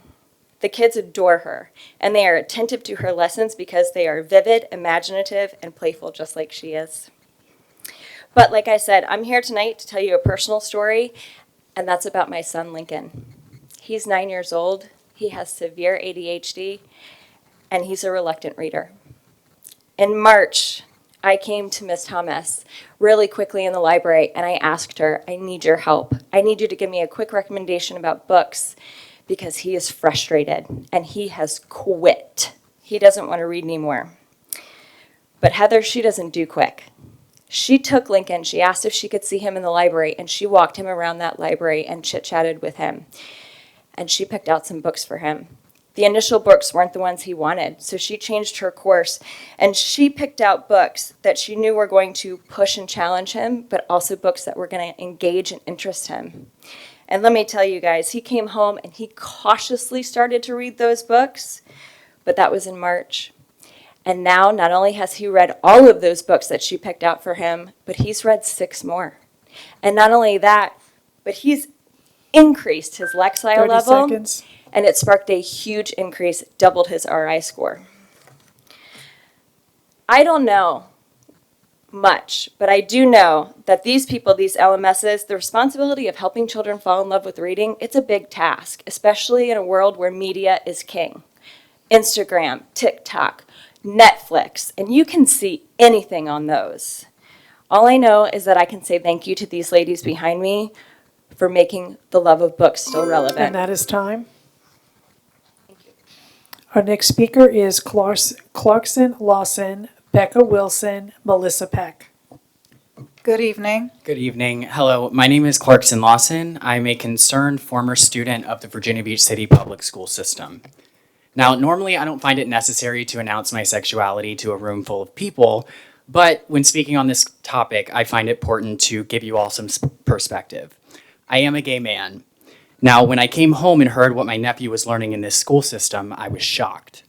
Pornographic material in their books under the guise of inclusion, children being able to choose their pronouns, the school system pandering to an ideology that is completely devoid of reason and encourages children to have the desire to chemically castrate themselves. Gender is not a construct, it's a fact. And sexuality is not something that needs to be discussed in the classroom or in any books. Allowing children to pick their pronouns to accommodate the very few with gender dysphoria is not helping them. In fact, it's teaching these very few individuals to be champions of their victimhood by expecting society to bend at the will of their feelings. The school is not a place for politics or extreme ideologies. The school is a place for children to learn. Learn concepts and theories that are based on fact, concepts and theories that make them want to contribute to society, not burn it down. When you push the most erratic version of LGBTQ ideology, you make people like me look bad. You are destroying everything that gay men have fought for by pandering to the LGBTQ extremist. Let me reiterate to those of you in favor of these ideas. You are not helping any LGBT children or young adults. While you may get a high off of thinking you're doing so, you're not. So I highly suggest that all of you in favor of putting these ideas in our schools come back to reality and come down from the pedestal that you've put yourself on. Then you can begin to focus on what really matters, which is the students' learning, and not learning crazy gender concepts, but core curricula. These conversations belong between parents and children. That is it. So while you may have taken the pornographic book out of the schools, use this testimony as a reminder for any future projects that you think you might take on in the future, or any future books that you may want to put in the school. We all know this is not about LGBTQ people. This is about you getting a moral high off of thinking you're helping these children when you're actually hurting them. It's not complicated. Your job's not complicated. If you want to do it well, use reason. If you want to do it wrong, pander to extremists. These young kids who are different don't need to be 30 shielded seconds. from the world or protected from societal norms like pronoun usage. They need to be protected from people like you. Thank you. Our next speaker is Becca Wilson, Melissa Peck, and then Amy Bell. Good evening. Hello, I'm Becca Wilson, or Miss Wilson, when I'm serving our students as the library assistant at Bayside High. My pronouns are she and her. The most important thing I wanted to get across tonight was the value that books often targeted for exclusion from our libraries can have for students. But I think other speakers have expressed this more eloquently than I could, so I'm going to branch off into a few different directions. Part of my job as a librarian is to share information, and especially recently, to combat the spread of disinformation. In that vein, here are a few things that our community might not know if they've only been able to read about the local library happenings in the comment section so far. First, there is already a procedure in place for concerned parents to prevent their children from checking out certain books in the library. There's also already a procedure for challenging books in the school library for all students. As Ms. Blake said earlier, both start with talking to the librarian at your child's school. Another misconception, and one that we've heard here tonight, is that it doesn't matter if books aren't in our school libraries. Kids can simply go to the public library or to the bookstore. While this is an option for many students, it leaves out those who lack access or funds. In my school zone, for example, the closest public library could be at least a 35-minute bus ride away in one direction. Taking books out of schools disproportionately impacts marginalized students who may not be able to pop over to the public library or add it to their Amazon cart. I'm so proud of all the students who came out to advocate for themselves and their peers tonight, and I hope that you'll take their voices into consideration. I was disappointed that the school board chose to disregard the input and decision of the panel of students, parents, and educators that recommended genderqueer remain in the libraries. I think it shows a lack of interest in student voice and parent input when those decisions are instead made by a group of 3 board members. I doubt that those raising objections to certain books in our schools have forgotten where this started, with books like Good Trouble and The Bluest Eye in the mix. And it concerns me that the decisions about what is appropriate may again come down to a group of just 3 board members. Finally, I want to challenge the board and our school system administration to consider their plans going forward for when employees are harassed online and otherwise. We're currently at the end of May, and local politicians have learned that riling folks up is a great way to get attention. I have no doubt that turning up the rhetoric about keeping children safe, unsavory books, and critical race theory 30 will seconds. only continue as we head from the relatively small primary coming up in a few weeks into November, where there will be contentious school board races in addition to other local elections. What plans do the board and administration have to support educators when they become the target of harassment? How do these plans specifically include employees like library assistants, teacher assistants, and front office staff, who are often the first point of contact? And how might this affect students under our care, and what can be done to mitigate those effects? Thank you. Our next speaker is Melissa Peck, Amy Bell, and then Carolyn Kaywood. Good evening. Good evening. I'm a parent of 4 school-aged children. Our oldest 2 attend the Governor STEM Academy at Lansdowne High. It is not lost on me that the same community members that advocated for the parental right to decide whether or not their children were masked in school are the same people now attempting to infringe on the rights of my children to have access to information. I am deeply disappointed in the school board's overruling of the panel's decision to keep genderqueer in our high schools, as well as the near constant objections to literature we are seeing in our community. The American Library Association states the following: a school library serves as a point of voluntary access to information and ideas and is a learning laboratory for students as they acquire critical thinking and problem-solving skills needed in a pluralistic society. I trust that the trained, well-educated librarians in our public schools are adding appropriate resources to their collections, ones that both meet the needs of as well as the maturity level of their student population. Additionally, I am confident that these same librarians are upholding their professional duty to allow students access to materials not influenced by their own personal, partisan, or doctrinal disapproval. All libraries have a responsibility to uphold the First Amendment right to freedom of expression. This right encompasses intellectual freedom, the right to access information from a wide variety of perspectives, as well as to write and speak about your own opinions and beliefs. Often I have heard community members attempt to restrict the argument regarding intellectual freedom to nonfiction and news sources. However, it must extend to fiction for all ages. Limiting exposure to different perspectives, personal stories, and backgrounds from those who have experiences unlike their own will unquestionably deny valuable information to our students. Parents, I encourage you to use the school policy already in place to restrict your children if you find certain materials objectionable, but do not limit the constitutional freedoms of your neighbors who seek broader access to information in their public school libraries. While I ask our school board to ensure my children's intellectual freedom, I will support a collection development policy review if deemed necessary, so long as it is revised to safeguard the needs and representation of our diverse Virginia Beach community. We must guarantee that all members of our student population find themselves reflected in the materials in our libraries to include the LGBTQ+ community, 30 seconds. Black, Indigenous, and people of color, and other potentially vulnerable and historically underrepresented groups. Thank you for your time. Our next speaker is Amy Bell, then Carolyn Kaywood. Speaker number 15 canceled, and then will be Kim Howard. Welcome. Thank you. Looks like I'm going to be a little off topic for tonight, but this is what's affecting my family now. My name is Amy Bell, and I am the parent of a 6th grader at Corporate Landing Middle School who happens to be on the autism spectrum. While he's dealt with some degree of bullying on and off throughout the school year, he has now become the victim of cyberbullying, as well as hate pages created about him on TikTok. Contrary to what the school officials have claimed, the sheer existence of these pages is bullying. Whether or not there are any comments on them, regardless of if there are any images, doesn't matter. I see the effect the simple knowledge of these pages has on my son.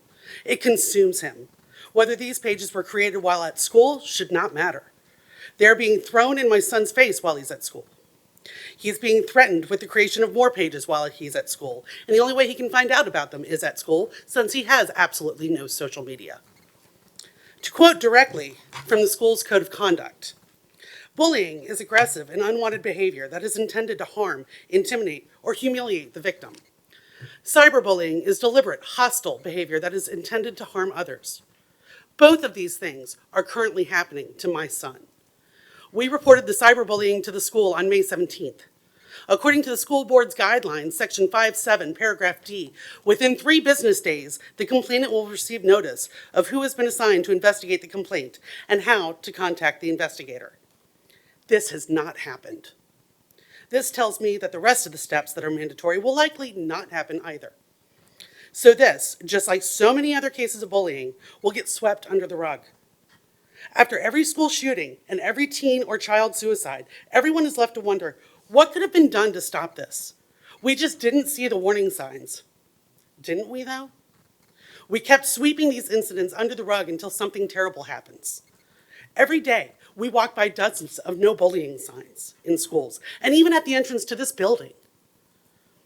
But are we actually doing anything about it? Let's take action now. Here's the moment to take a firm stance against bullying, cyber or otherwise, before another child is lost either by a school shooting or suicide. I am calling on all of you, to force your administrators to abide by the letter of this board's guidelines regarding bullying. Obviously, you felt these steps were necessary when you put them in place.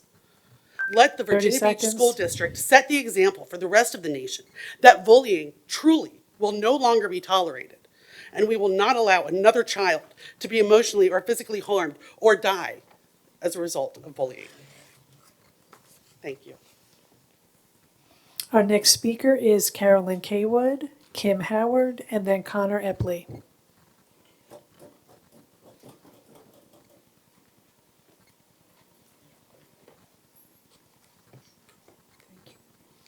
Good evening. Good evening, and thank you for this opportunity. My name is Carolyn Kaywood. I am a retired librarian, and I live in Virginia Beach. I was a member of the 1988 Newbery Award Committee. From 1990 through 1998, I wrote a monthly column on library services to teenagers for School Library Journal. And I have served on the board of the Freedom to Read Foundation from 1999 through 2002. For much of my career, I selected books for children and teenagers. Librarians depend on book reviews and reputable publications when making their purchasing decisions. So that's why I have reviewed books for children and teens for School Library Journal, for the Voice of Youth Advocates, and for the American Library Association Rainbow Roundtable. I need to tell you By removing genderqueer, which I have read, you have taken needed information from marginalized teenagers who have too few affirmations that they are not alone. Teens who are frequently misunderstood, bullied, and told that their very existence is offensive. And you have encouraged further attacks on teachers, librarians, books, and education. But you can still take a stand. You can stand up for your librarians. They followed the procedures. They did the work for which they were hired.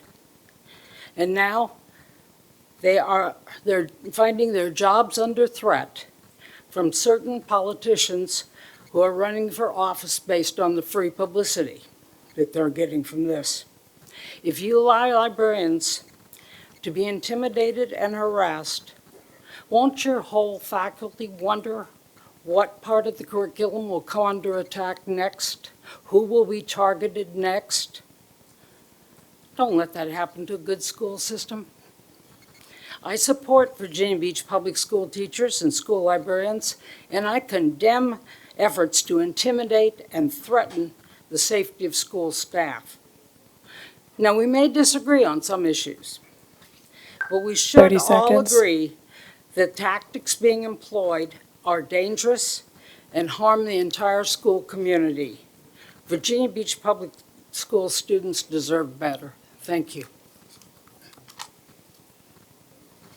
Our next speaker is Kim Howard, Connor Epley, and then Jerome Bell. Welcome. Thank you.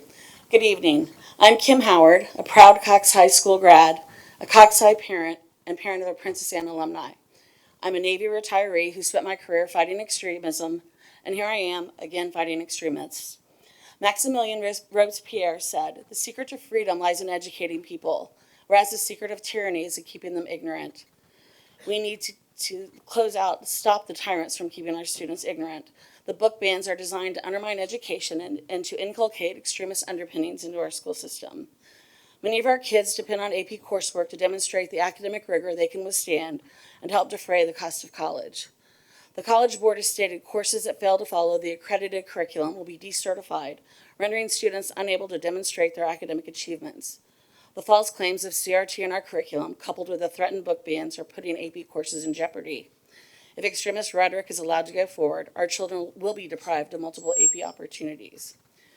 While the loss of AP courses may not matter to everyone, cancel culture is poised to do much worse. It has not escaped my notice that every book on the ban list is either about or by African Americans, Latinx, or LGBTQ+ folks. Already, we've seen an attempt to erase a portion of our Latinx students from our school system by implying the cost to educate them was unsustainable. Now extremists are attempting to erase African American voices from our curriculum. Extremists don't want our LGBTQ+ children to feel welcome in our schools. Who will be targeted next? Our Muslim or Asian neighbors? Our Jewish neighbors? We need to put a stop to this immediately. Each book on the book ban list was reviewed by its own committee made up of educators, parents, and students. The committees found literary merit in all reviewed books.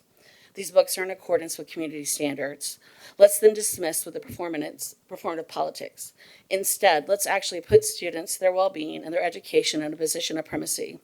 Stop trolling extremist websites for their tactics, and instead Google pedagogy best practices. Read books before you attempt to ban them.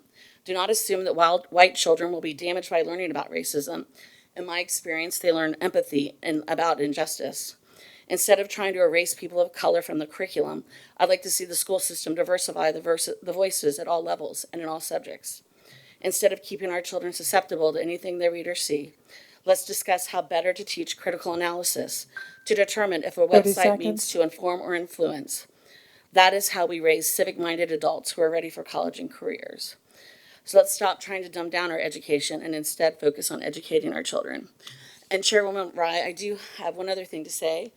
I was informed that a member of the school board, at least one member of the school board, FOIA'd the members of the book committee to learn the names of the adults and children who were on those things.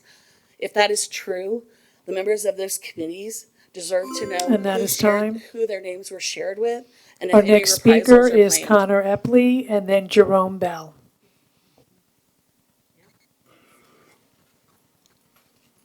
Good evening. Thank you. Good evening.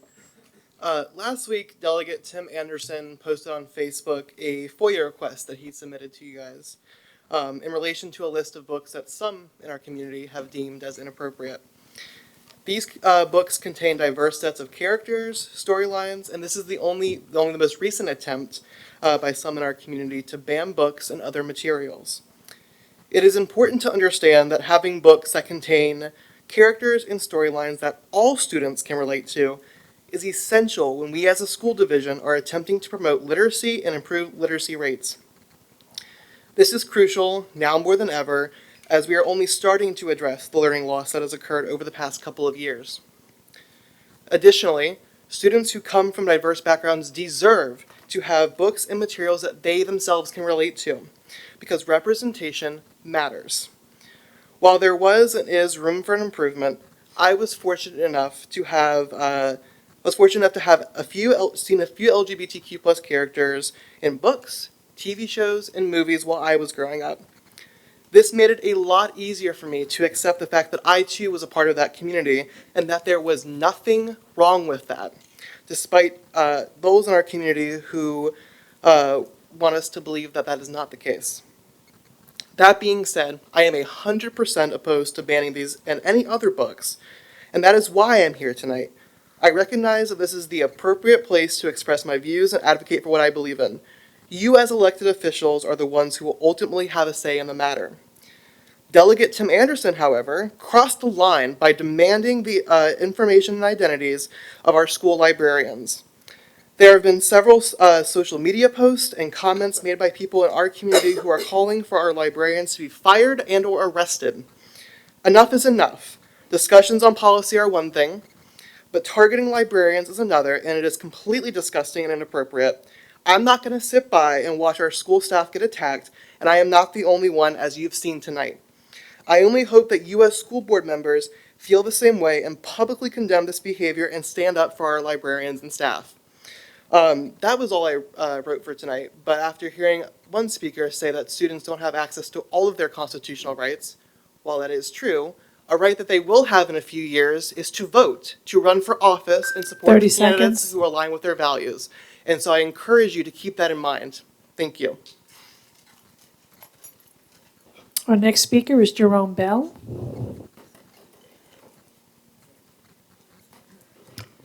Good evening. Hey, good evening. How are you? For those that don't know me, my name is Chief Jerome Bell. I had 3 sons that graduated from the Virginia Beach school system, and my eldest son was only the second Black valedictorian in the system when he graduated Bayside High School. This transgender agenda, the sexual grooming and the indoctrination of our children is not an accident. This is dangerous, divisive ideology of the nuclear family. Let's be clear. I'm not here to ban books or to blame librarians. In fact, librarians are usually some of the nicest people in the building. However, if I had these pictures or books that are in these libraries and showed them to a child, I would be arrested, charged with having child pornography, soliciting of a child for sex, and probably charged with pedophilia, and my life would be ruined forever. Why is it that these books are available with the graphics that are contained within? It's not the job of the school board or teachers of the school to over-sexualize our children or come between a child and the parents on who they are biologically as humans.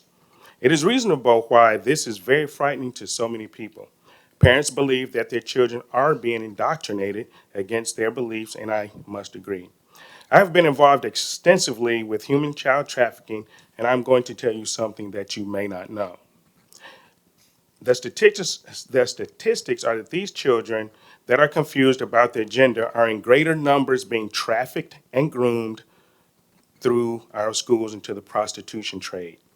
They are using these surveys that these children are taking to target specific kids and specific families, normally those with single mothers. There's an ongoing investigation throughout the country and right here in Virginia as we speak on this issue. They are dubbing it not the school to prison pipeline, but the school to prostitution pipeline. We have young girls and boys being trafficked right out of these school buildings in Virginia Beach. Please understand this is real and that the grooming is happening within these buildings. Your job is to keep these kids safe, Let the parents talk to their kids about who they are. Do not allow this indoctrination and grooming to continue. This is a warning. The investigation is coming to our area soon. And before I go down or sit down, I would like to extend my heartfelt and prayers to those kids and that teacher down 30 in seconds. Texas that was murdered today. And we need to have every teacher that wants to be armed in these public schools. Thank you. Madam Chair, we are going to move on to our online speakers. Rachel Lizanne, please unmute. Good evening. My name is Rachel Lizan, and I am a high school library media specialist. I would like to give a few general comments on the role of school libraries.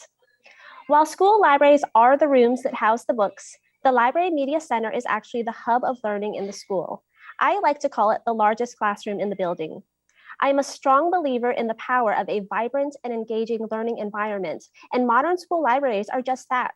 Collaborative spaces where full classes or students in groups or independently come to, of course, check out books, but more than that, they come to engage in hands-on learning activities.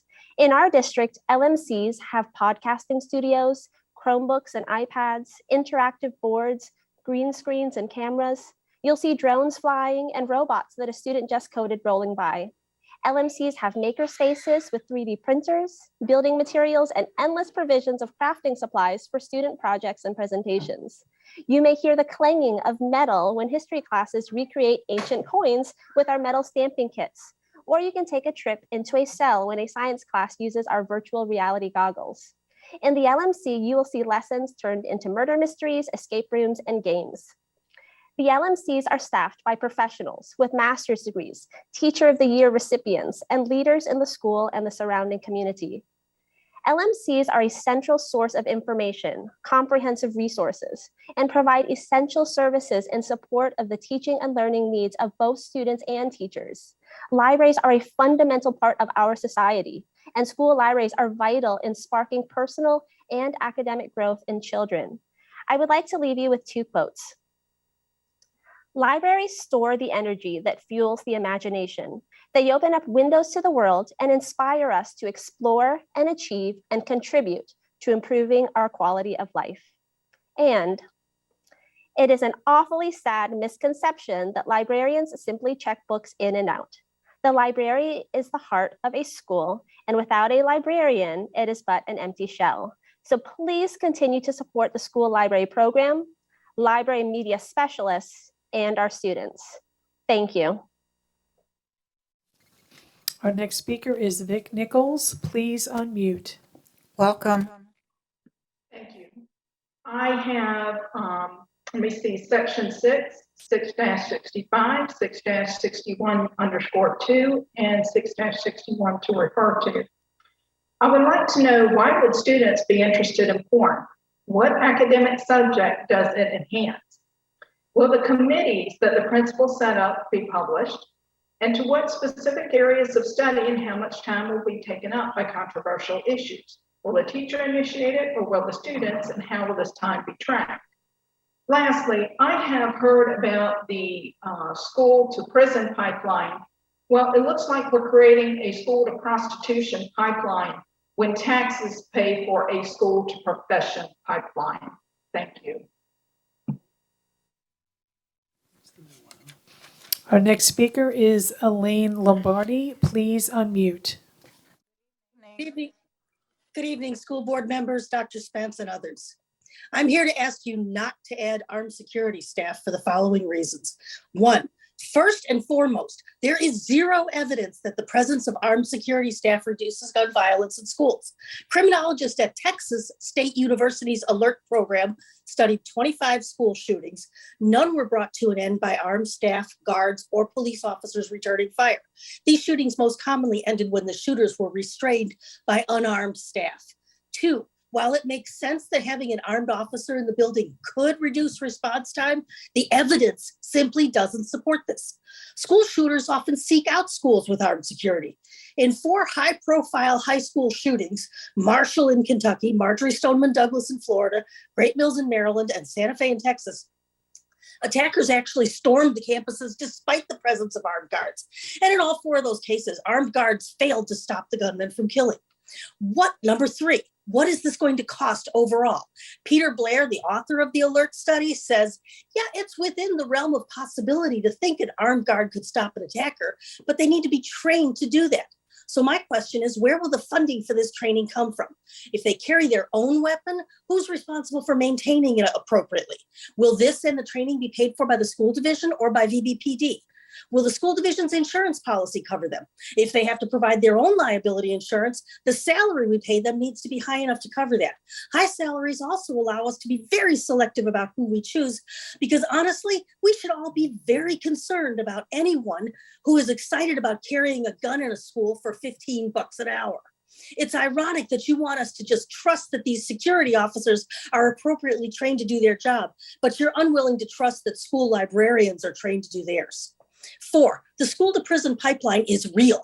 A study published in Justice Quarterly found that as schools increasingly rely on police for security, administrators refer more students to law enforcement for nonviolent infractions. Police and schools may end up using force against students. Compilation of nationwide news reports from January 2016 to September 2018 show that police and schools had pepper sprayed students at least 32 times and body slammed, tackled, or choked students at least 15 times. A report from the gun violence prevention group Giffords also found that police have mishandled guns or allowed students to get their hands on weapons more than 60 times. School security officers have left guns in bathrooms. One 3rd grader managed to pull the trigger of a gun. It's still in an officer's holster. Tonight, we learned that this plan actually puts more guns in our schools. Is this really what we want in our city?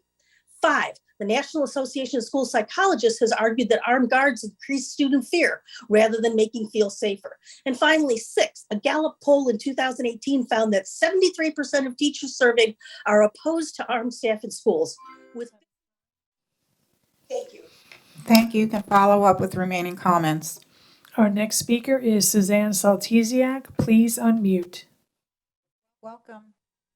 Thank you. Good evening. As many of you know, I am a Virginia Beach parent and voter. I want to start by sharing that I oppose allowing the SSO positions to be armed in our schools. I oppose this particularly if we are allowing this, quote, filling the gap without having the important parts of this standard of having people supervising the SSOs that are trained to assess whether someone should be carrying a weapon, or without a layer of training that has been implemented by this police department for SROs to allow them to carry weapons safely in our schools. And without even a person on the Safe Schools Board that has training in mental health, which is something that concerns me on very many levels with decisions they make about the impact on our children. There have been numerous concerns raised around the country about SROs and their impact on school discipline and the school to prison pipeline. I don't want to get into that here, but it does sound like we are expediting this new position by removing those interventions to attempt to address those concerns and just focusing on the good guy with the gun myth. I seriously hope that prior to arming civilians in our schools, that the decision is not made administratively, but through elected officials who represent our people. I also wanted to address what has been in the news about a local delegate and Senate candidate requesting the names of school librarians and staff as a part of their library witch hunt. Even further, with the public post stating that he hasn't decided whether to release these employees' names to the public. In February, my name and photo were made available to the public in a similar way for reading a book that they had deemed bad. I attended a school board meeting, and whilst I was there, someone took a picture of me reading a Pulitzer Prize-winning novel that some speakers have wanted to have banned.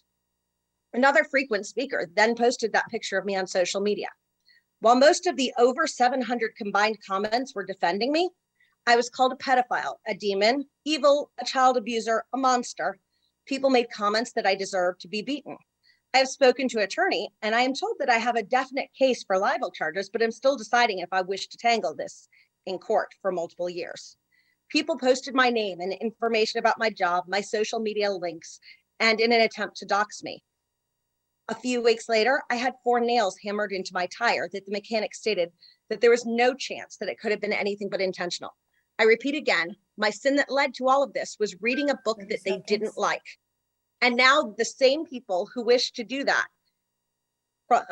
who want to ban books from not only their children, but all of our students have turned their eyes towards our librarians, people they deem to be committing the same sin they believe I did when I read that book. So I come today to implore the board, the administration, and our city to not give in to this bullying. Please stand with our school libraries and librarians. I am a parent and I support Virginia Beach libraries and librarians. Our next speaker is Lindsay Nathaniel. Please unmute. And good evening. Good evening, school board members and Dr. Spence. I come before you and ask that you keep guns out of our schools and not support arming security officers. I'd like to start by saying that I'm well aware of the difference between school resource officers and school security officers. And I understand that you're in a tough spot since VB Police is short-staffed and has to pull back on the school resource officers. I do think that jumping to arming security officers is unnecessary and puts children at a greater risk, regardless of how many it may be that do qualify. Recent results from the Virginia School and Division Safety Survey says that of the divisions that allow SSOs, 81% do not allow SSOs to be armed in schools and are not considering changing this policy in the near future. Why is Virginia Beach? The Virginia Department of Criminal Justice Service doesn't even go into detail about arming SSOs in a training video that's on their website. She stops and says, I'm going to let you know right now, right out of the gate, that this is not common practice, and then provides direct contact info for one direct person.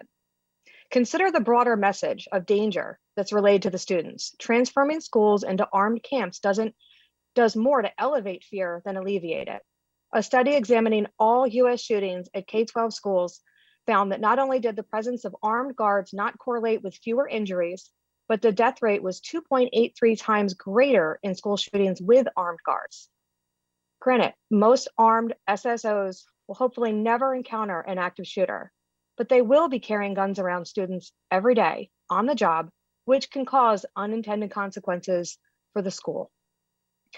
A previous speaker did mention the report from Giffords that found that school resource officers and security officers unintentionally mishandled weapons over 100 times. They were left in the bathroom, unsecured in desks, and there was even a child that was able to fire a weapon while it was holstered.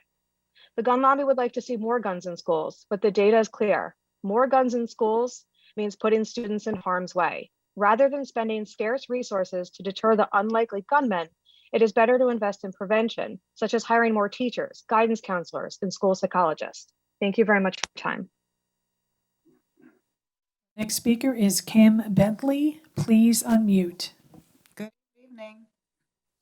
Good evening. My name is Kim Bentley.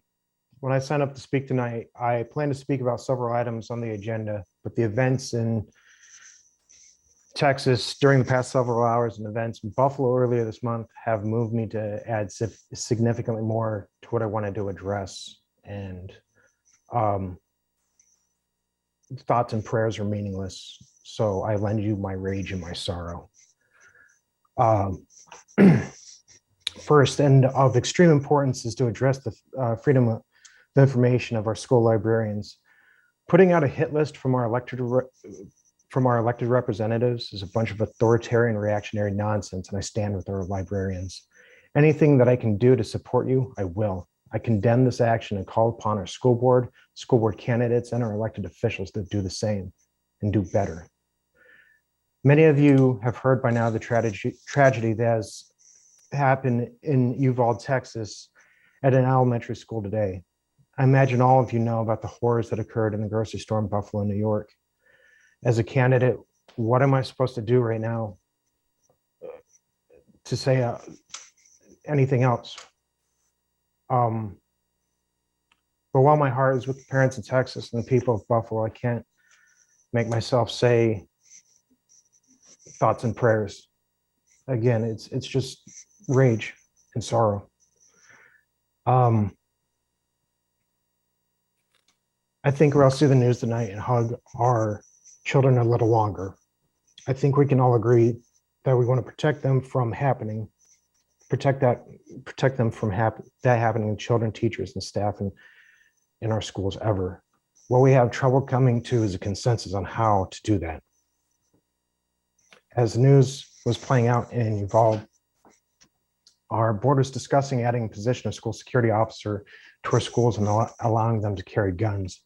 I wish it was that easy and I could add an armed person to all of our schools and they'd be safe. Sadly, it's much more complicated. There have been concerns raised by many speakers tonight about how weapons and SRRs in a school impact the safety of culture for schools. I'm concerned that many of the safeguards that we have in place with SRRs are being left out of this process, exacerbating those concerns. I also have concerns about adding the responsibility of assessing the fitness to carry a weapon to our already overburdened administrators. I don't imagine they cover that in their college classes. Tonight, I ask our school board members to think of better ways to address the shortcomings of the mental health issues that our students are suffering. Putting more guns in the schools isn't solving the issue. That's all I got. And that is time. And Madam Chair, that was our last speaker for this evening. Thank you, Madam Clerk. So that brings us to the information portion of our meeting. And we have Mr. Daniel Hopkins approaching the podium, our Director of Business Services. Good evening, Chairwoman Rye, Vice Chairwoman Melnick, school board members, Dr. Spence. As of April, the overall revenue trend remains acceptable at this point in the fiscal year. Our March 31st ADM came in at 63,579 students, which is 163 students above the state's projection on the December 16th used for the calculation of the governor's proposed budget, but it's 1,032 students below the ADM used to build our budget. The General Assembly still didn't approve the state's budget yet. The House and Senate have different proposals. We'll keep an eye on this. We're hoping June 1st we might have an answer. Federal revenues are showing a favorable trend as of the end of April. We have received about $14 million in federal impact aid money. Other sources of revenue is favorable at this point in the fiscal year, mainly due to sale of capital assets and revenues from the Stop Arm Enforcement Program. The next graph shows that the sales tax receipts are at a favorable level. Year to date through April, we are approximately $8.5 million higher than the same time period last year. May tax receipts are coming in at about $600,000 over the month of May last year. The last graph shows that the expenditures and encumbrances trend remains acceptable at this point in the fiscal year. At this point, I'll take any questions. Colleagues? Okay, thank you, sir. Thank you. Information item B, policy review recommendations. Welcome, Ms. Liz Linetti. Good evening, Madam Chair, Vice Chair, school board members, and Dr. Spence. I'm Cami Linetti, School Board Legal Counsel. On behalf of the Policy Review Committee, I'm going to be presenting to you 12 policies that have been recommended for your review. Fortunately, most of them are relatively easy, so we'll go through them pretty quickly. On policy 379, which is in your business and non-instructional operations session, we are bringing forward policy entitled Schedules, Routes, and Bus Activities. There have been some extensive looks at this by the Policy Review Committee as to what this meant, and we've decided to recommend that the additional sentence be added that activity buses are not intended to provide transportation to and from a student's homes, bus stops, and these activities must be supervised by employees of the school board and follow all applicable laws and regulations for transportation, drop-off, and pickup of students. We're clarifying the purpose of activities buses, and there's some minor Scrivener changes that have been recommended for that. Are there any further questions on policy 379? Hearing no questions, I'll move on to policy 385. This entire policy is brand new. It appears in red, but it's all marked out. I'm not sure if you want me to go through the entire policy for you, but this came from a recommendation from our health committees and looked at extensively by both school nurses and our nutrition and food services. But faculty members, and we had extensive talks about this at the Policy Review Committee, and it was sent back and brought forth. There were some minor changes made to this.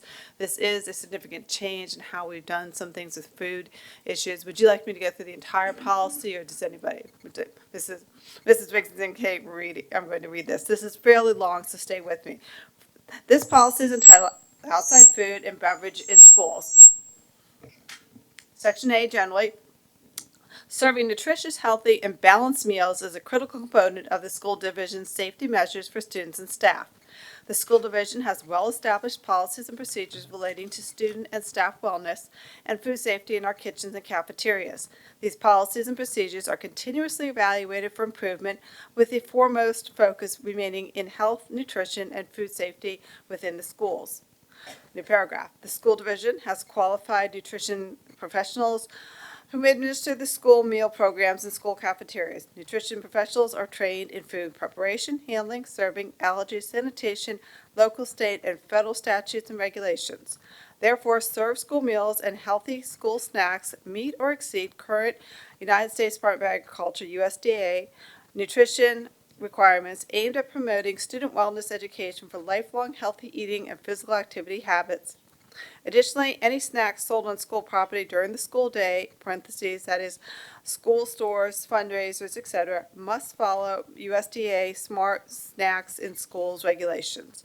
That's your general opening statement. So any questions about that section? I'll move on to the second section, which actually looking at is mislabeled on it. You should read it B and not A. B, outside food and beverages. Life-threatening allergy management in school requires a team effort from the student, parent, legal guardian, healthcare provider, school nurse, and school staff. Outside food manufacture or food labeling interpretation has significant challenges for nurses and teaching staff due to the limited FDA mandates on manufacturer ingredient listings. Additionally, outside food may lack federal meal component requirements and increase classroom distraction. Elementary and middle schoolers are especially vulnerable to these challenges. Therefore, outside food and or drink brought into a classroom school setting by a parent or legal guardian, volunteers, students, or staff members for holidays, celebrations, and rewards that is intended to be shared with other students during the school day shall be discouraged. Please refer to the Food and Beverage and Guidelines document, which includes healthy snack and beverage ideas located on the Office of Food Services website. Any questions about this section? No questions, move on to section. Mrs. Linetti, one. I wrote down a question, but I'm not exactly sure where it is. I think it's in section A. Is that where you are? All right, I'm noticing here there's two A's. The second A should be a B. So do you mean the second? I don't know. I'll tell you what. Okay. So I guess my first question is, what is the current policy on bringing in outside food to share with other students? What is the current policy on that? I believe the current policy, okay, I'm not sure if we have any folks in here. I believe the current policy is it cannot be homemade food and that you do have to check with the food allergy, like that allergy management plan for that program. Okay, so I'm a little concerned about the language because it says outside food to share with other students shall be discouraged. I think it needs to be more clear than that. It just needs to either be you can't do it or there's a process to approve it. I just don't like the term be discouraged because I think that can be confusing. This was an issue for the Policy Review Committee, and one of the reasons they sent it back because the language was, it was actually going to completely ban, and they asked it to come back. So that was a compromise language that the Policy Review Committee came, and I don't know if Mrs. Riggs or Mrs. Hughes or Mrs. Anderson want to discuss that, but originally they were suggesting that not be brought in by outsiders. In fact, I think the recommendation was that you had to purchase it through the school so that we knew what the ingredients were. And I think they came back with the recommendation that's discouraged because they felt very strongly that it was a tradition that individuals be allowed to bring food into school. So my understanding from the PRC was that that was a compromised language they brought forward. So I don't know if the rest of the PRC members want to discuss how they came to that. Mrs. Linetti is correct. This was the compromise language that the three members of the Policy Review Committee, because they came with the banning of any outside food. And there was questions about it. So they came back with discourages. The word discourages was put in there for that. Now, that is why I asked her to read. I know this is long, but I think it needed to be read because I think you guys needed to see this just in case you didn't have a chance to read it before tonight. So I wanted this to be presented because I felt like all of us might have feelings about it or want to talk about it. So go ahead, Ms. Mrs. Biggs, it's been brought to my attention by Mr. Freeman that Vika is available to speak to this online. She is your food services director. She could answer the questions more specifically than I can. Okay, great. Thank I you. don't know if you want to ask her, if you want to continue. And your dialogue. Vika and her staff were there both Yeah, so times that maybe we she talked can about it. Explain to us what the current policy is on Okay. bringing outside food. Yes. Before that, real quick, Ms. Hughes. Just real quick, it doesn't, well, so it says outside food during the day shall be discouraged, not for the celebrations. Because that was one thing we talked. Yeah, no, I understand. Okay. I still think that it's open for interpretation, so go ahead. Okay, good evening, Chairwoman Wright, Vice Chair Melnick, school board members, and Dr. Spence. My name is Vika Harrison. I'm the food service director, and I'm also part of the school health advisory board. And we came to the policy review committee on May 10th with the final submission of the policy that you see in front of you today. It is a revised policy. We initially came to the committee with a policy being a little more strict due to the fact that Virginia Department of Education has implemented a wellness policy that is a mandate for every school division, as well as for us to have a triennial report, which emphasizes school nutrition and also emphasizes our awareness of child allergies and our intention to decrease obesity and increase health and nutrition learning for children. The way the school policy is right now, there is no actual overarching policy. So every school site is responsible for their own interpretation of how to bring school food, outside food into the school setting. And so the purpose of this policy is to have a general policy for our division to, at this point, recommend non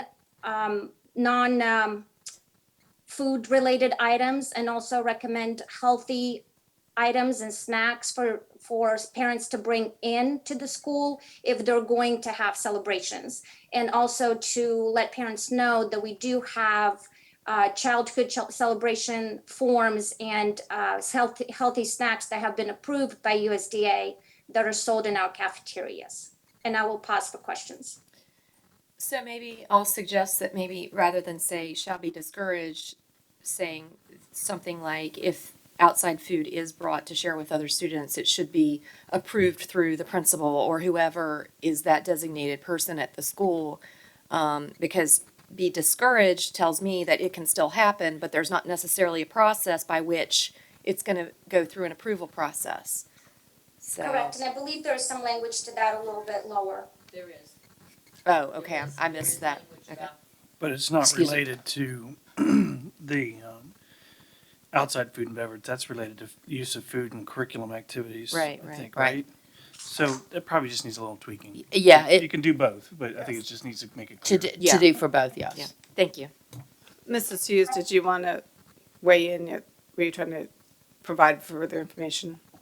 I'd be fine removing discouraged. I think that it should be up to the classroom or the principal, you know, however you want to set that.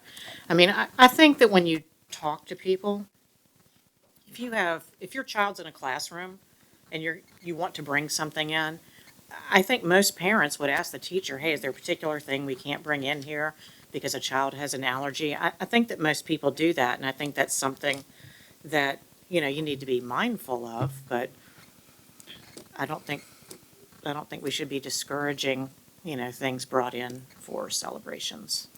Can I just? So there are Wait, recommendations oh, on the Office of ma'am. Food Services website. We have a few more people weighing in here. Just hold on a moment. Thank you. Do you want to? Okay, go ahead, Ms. Owens. Yeah, I was going to say, I don't love the wording of discouraged. I feel like that leaves too much space for it to be handled different ways at different schools on different times. Perhaps something that says bringing the outside food is going to be rare and must be approved by the school designee prior to coming into the school, and that way each school can designate whoever their person is, whether it's somebody in the cafeteria or the nurse or whoever, who is able to keep track of that allergy policy. And that kind of insinuates that it's discouraged, it should be rare, but that there is an approval process. I think there are probably times when it would be appropriate, even if it needs to be store-bought, but specific for that situation. So where it says discouraged, I guess you would say should be brought before the I wrote school approved through designee the school principal or or school designate. principal. Does that work? Or does the principal or designee of that Approved in school? advance by Okay. the principal or Dr. designee. Spence. Yeah, we'll work to get that tweaked.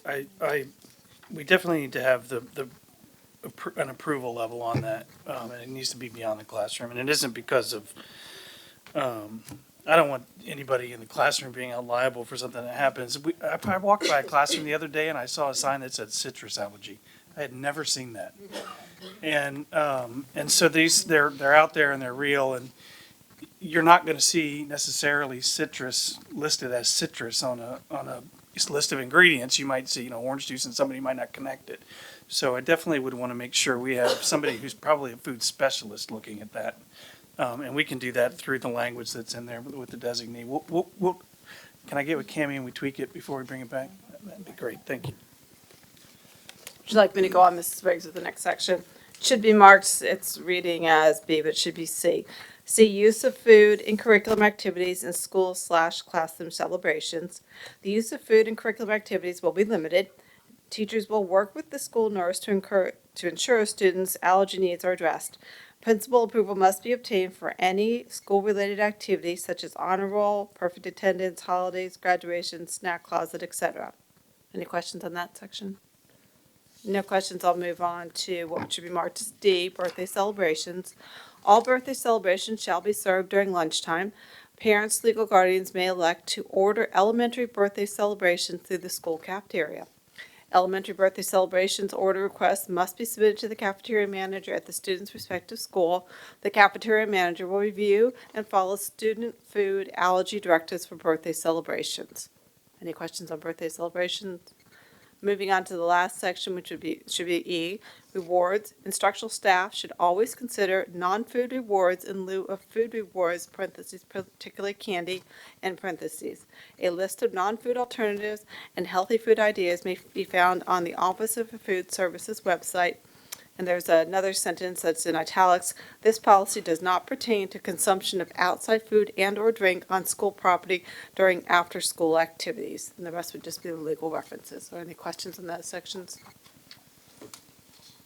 Hearing no questions, I will take this back to the staff, and we'll work on see if we can get the language corrected or at least approved to you on the outside food and beverages. Okay, Ms.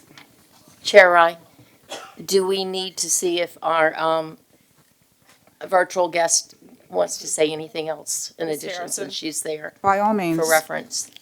You go ahead, Mrs. Riggs. Ms. Harrison, do you need to make any further comments? No, we will look at it again. Thank you for your recommendations. And as I was mentioning earlier, I'm sorry, I can't see your faces. I have the information in front of me. Paige, we have information on the Office of Food Services website. If you go to our website, there are recommendations that I was referring to earlier, and also different forms for celebrations. Thank you. Thank you for being available to us this evening.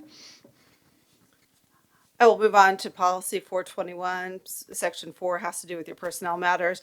The title of this policy is payment to the estate of deceased employees, earned and accrued leave. This was actually a recommendation that came from your Human Resources Department as an additional benefit that can be offered to the families or estates of individuals that work for us and have deceased. Their recommendation is that it should now read, the school board shall pay to the estate of a deceased employee all earned and accrued sick annual leave, All front-loaded leave would be evaluated and prorated based on length of employment, and they would strike out the rest of the paragraph. Are there any questions on this particular recommendation? This came up as something noted by the Human Resources Department, and felt it would be clearer for families that we could provide that for them, so that was our recommendation to bring that forward. Hearing no questions on 421, I will move now to policy 6.1. Section 6 has to do with instruction. This is your mission and vision statement. And it was recommended that we add in, we have section A is the mission statement, section B is the vision statement.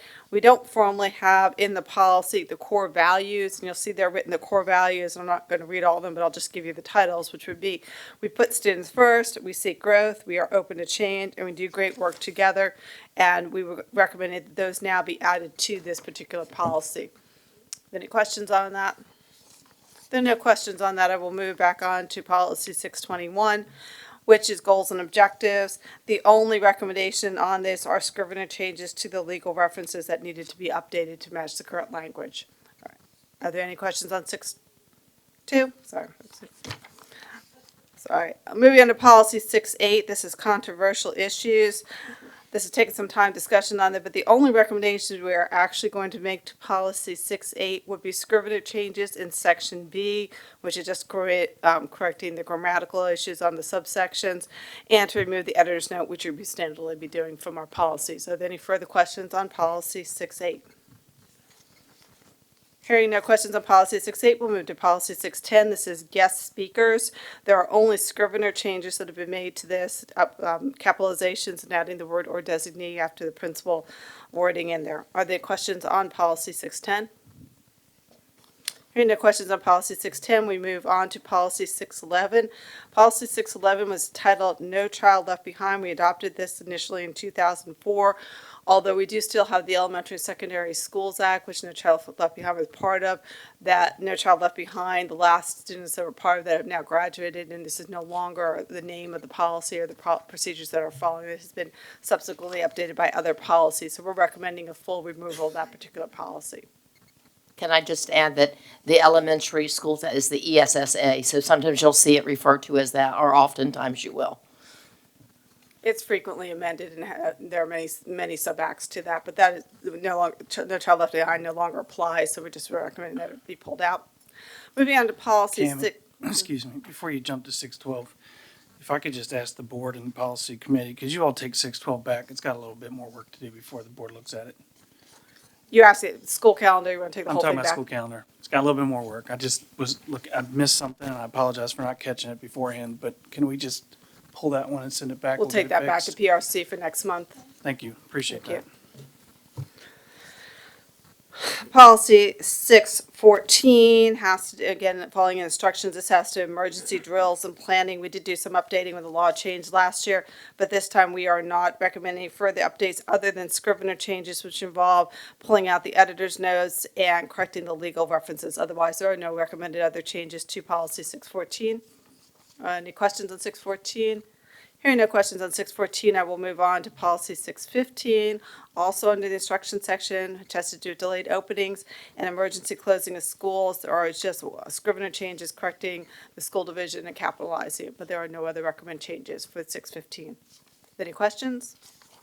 No questions on 6.15. I will move on to policy 6.61, instructional materials and selection.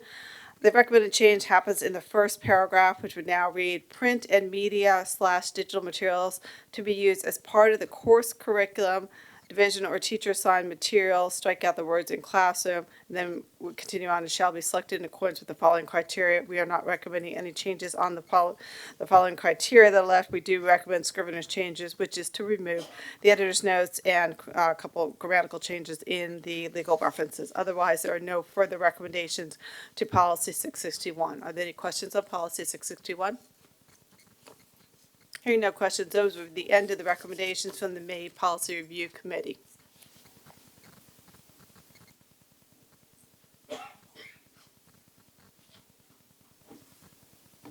All right, thank you, Mrs. Linetti and PRC for all the good work you all do. So we now are up to the consent agenda portion of the agenda. the recommendation of the general contractor, school admin building, 6 HVAC replacement.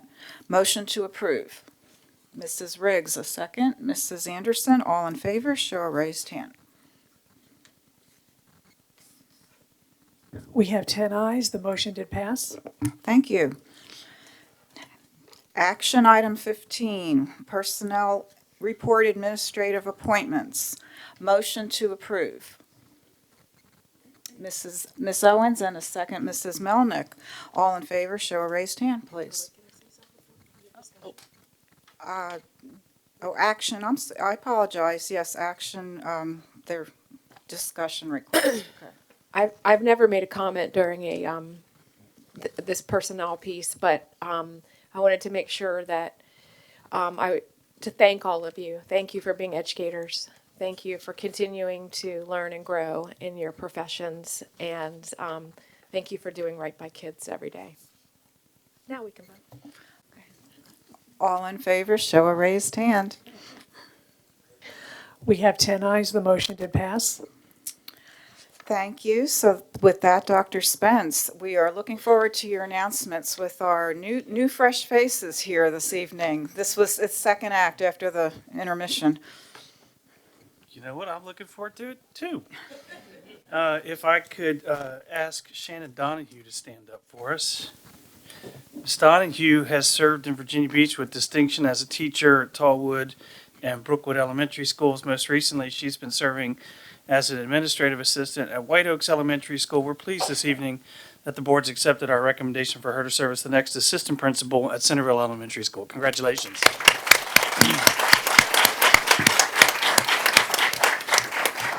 And do you have guests?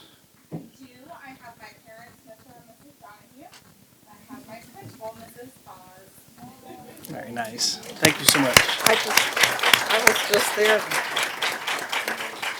If I could ask Lisa Riley to please stand up. So you all recognize Ms. Riley. She has been a teacher in Norfolk and in Philadelphia, and since 2008 here in Virginia Beach at Luxford Elementary School and Betty F. Williams. She was an assistant principal at Centerville Elementary School. Most recently has been serving as an assistant principal at Betty F. Williams Elementary School. We're pleased this evening that you've accepted our recommendation for her to serve as the next principal of Arrowhead Elementary School. Congratulations.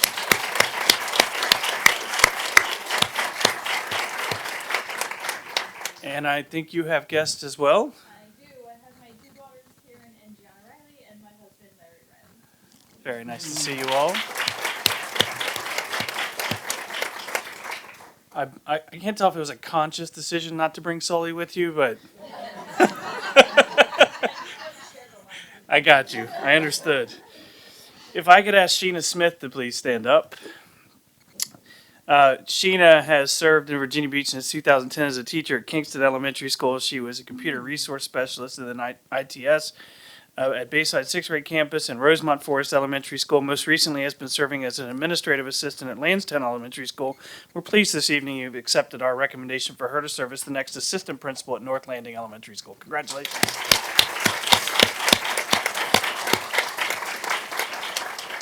And do you have guests? Thank you for being here. I'd like to ask Dr. Tashina Wiggins to stand up, or is she attending virtually? Attending virtually. Okay, we got to work on this. I got to figure out your notes. It's not your fault, it's mine. All right. Well, she's attending virtually, but she can hear us. So we're very pleased to recognize Dr. Wiggins. She has served as a teacher in Norfolk Public Schools and has served in Virginia Beach as a teacher at Betty F. Williams, a reading specialist at Betty F. Williams. She went for a while to Chesapeake Schools, then realized the error of her ways and returned to become an assistant principal at Green Run Elementary School, and since then has been, and this evening I'm pleased that you have accepted our recommendation for her to serve as the next principal of Lynn Haven Elementary School.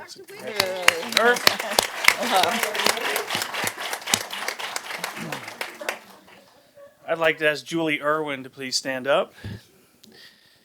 Ms. Irwin has served as a teacher in Suffolk and Chesapeake Public Schools, has served since 2013 in Virginia Beach as a teacher at Lansdowne Middle School, most recently an administrative assistant at Virginia Beach Middle School.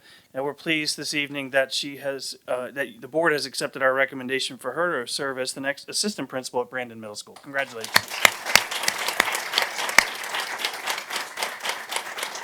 I believe you have guests with you.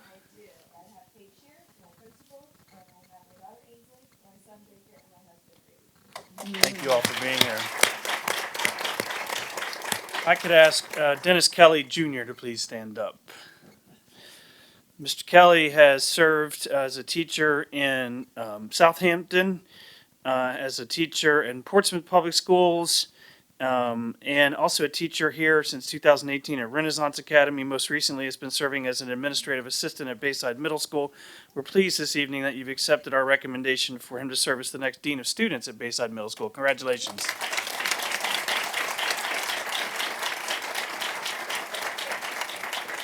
It says no guest, but I know you have at least one cheerleader here with you.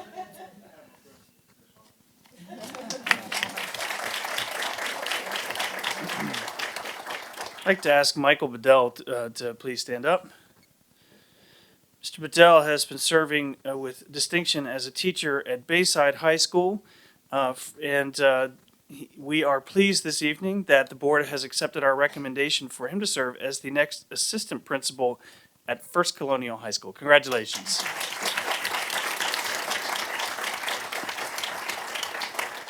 And you have guests with you?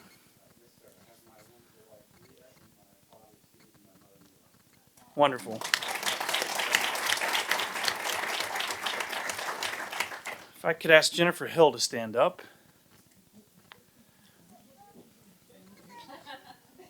Yay. Ms. Hill has served as a teacher in Baltimore and since 2005 as a teacher at Luxford Elementary School and Lynn Haven Middle School.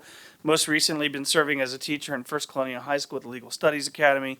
And we are pleased this evening the board has accepted our recommendation for her to serve as the next assistant principal at Tallwood High School. Congratulations.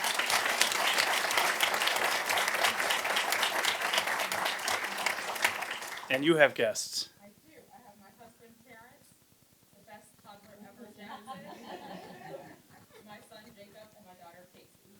Outstanding.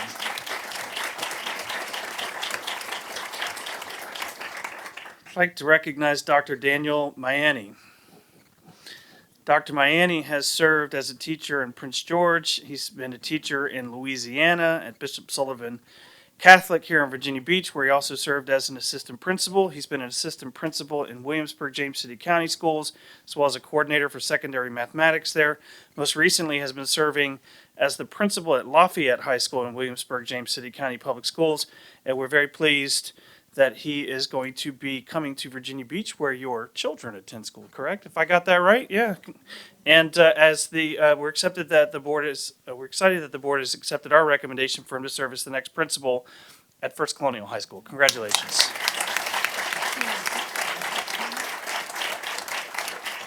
And I don't know if you had guests. I think I saw no guests. That was like the best answer ever, right? It's okay, the rest of you. It's okay. If I could ask, James Myrick will be attending virtually this evening as well. Mr. Myrick has served as a teacher in Norfolk Public Schools. He's been a teacher in North Carolina. And since 2020 has been here at Lansdowne High School as a teacher. Most recently been serving as an administrative assistant at Green Run High School. And I'm pleased this evening that you have accepted our recommendation for him to serve as the next assistant principal at Green Run High School. Congratulations, Mr. Myrick.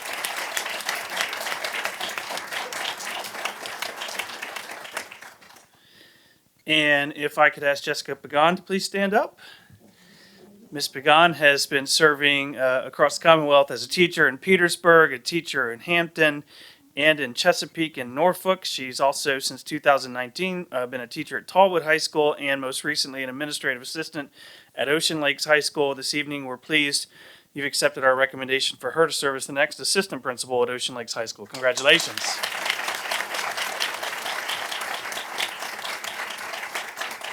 And would you like to introduce your guests? Thank you both. And finally, if I could ask Robert Nikowski to please stand up.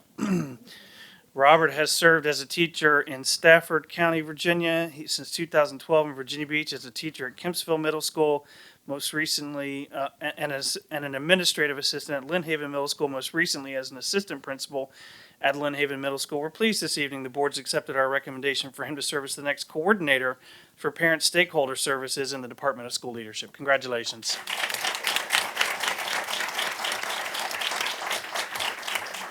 And I think you also have guests. I have my wife Nicole, I have the current principal of Lynn Haven Middle School, Ms. Dale Bowden, and the recently appointed principal of Lynn Haven Middle School, Dr. Dawn Kramer. Thank you so much. And so just very quickly, we want to say thank you, congratulations to all of you, and thank you especially to your family and friends who are here tonight supporting you. School administration is a difficult profession, and you will be borrowed extensively away from these folks in the room, and we thank you all for your continued support. Congratulations to all of you. That's it.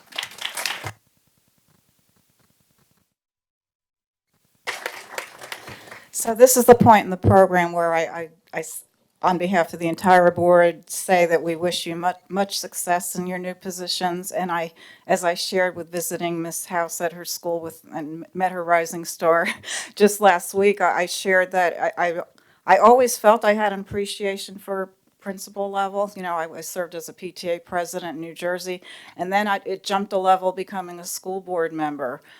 To appreciate all the more what's on your plates and what you come in to do each day. And then with the pandemic, it just soared to this stratosphere level where I've often thought about it, even with all the emails we get, that in your positions, it's the principals who were kind of caught in the middle, that you were often having to implement plans that were not approved by you, kind of top down, and you were getting incoming from parents from bottom up, and there you were sandwiched in the middle. So for all of you who were in already other administrative positions or were working to support the administrators in your buildings, just a very heartfelt thank you. So safe travels home. Okay.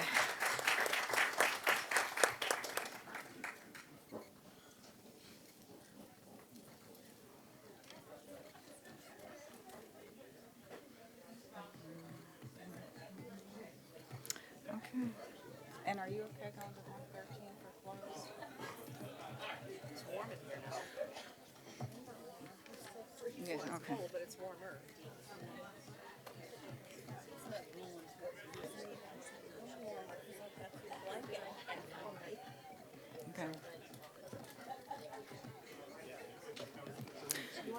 Okay, we're going to start with committee reports in another 30 seconds. There were, Bev and others wanted to move to 113, but I hadn't checked with you. Yeah, no, we gotta Madam Chair, we still have wait, two more wait. items on the action. Yes, okay. Yep. All right, so action item B, notification of intent to apply for federal grants for next school year 22-23. A motion to approve, Mrs. Franklin, and a second, Mrs. Riggs. Any discussion? All right, hearing none, raised hand, show approval.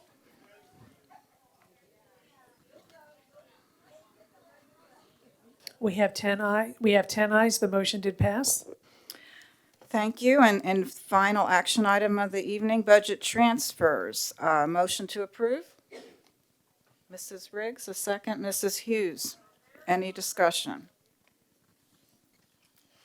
Okay, please show approval with a raised hand. We have 10 ayes. The motion did pass. Thank you. Okay, now we go to committee, organization, or board reports. Who would like to start?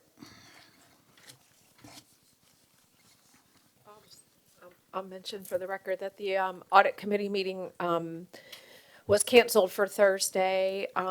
The auditors are still working on some projects and needed a little bit more time to finish, and so we'll resume next month.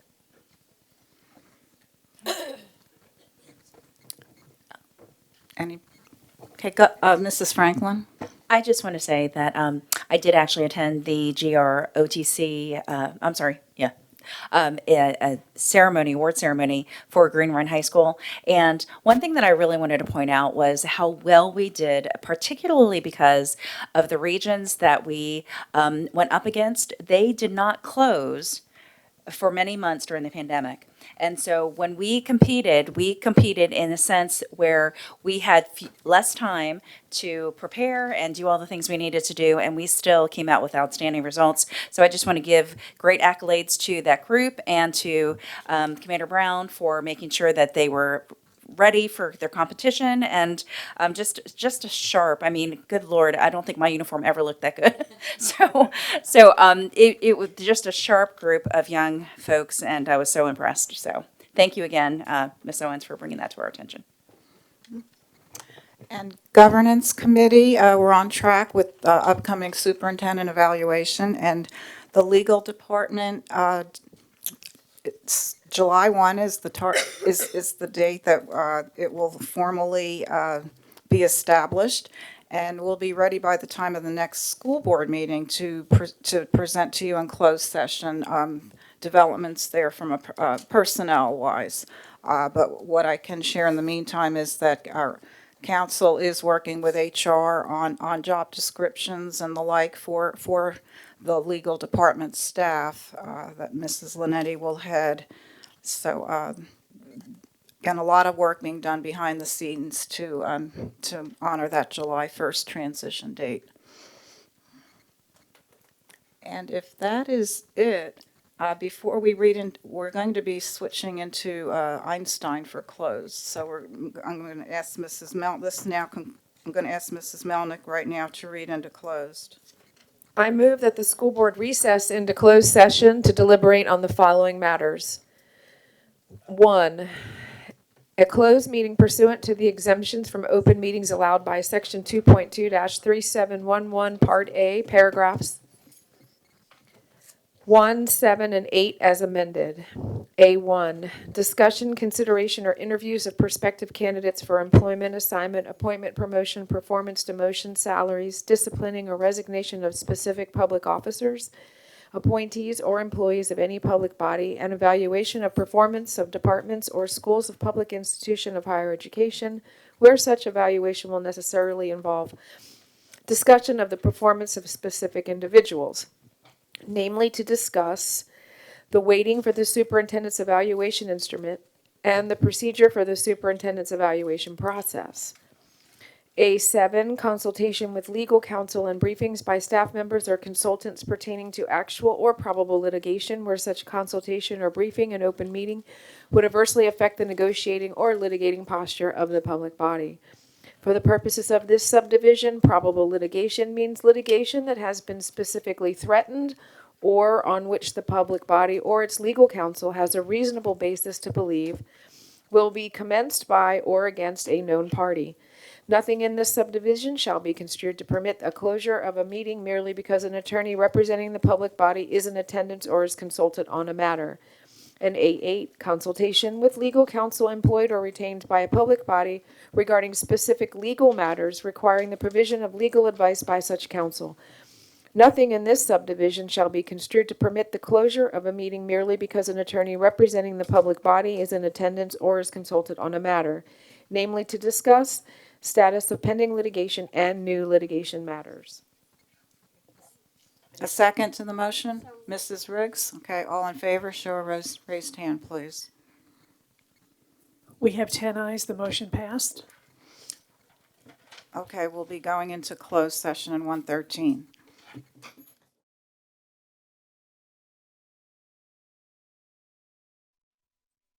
An affirmative recorded vote and in accordance with the provisions of the Virginia Freedom of Information Act. And whereas Section 2.2-3712D of the Code of Virginia requires a certification by this school board that such closed meeting was conducted in conformity with Virginia law.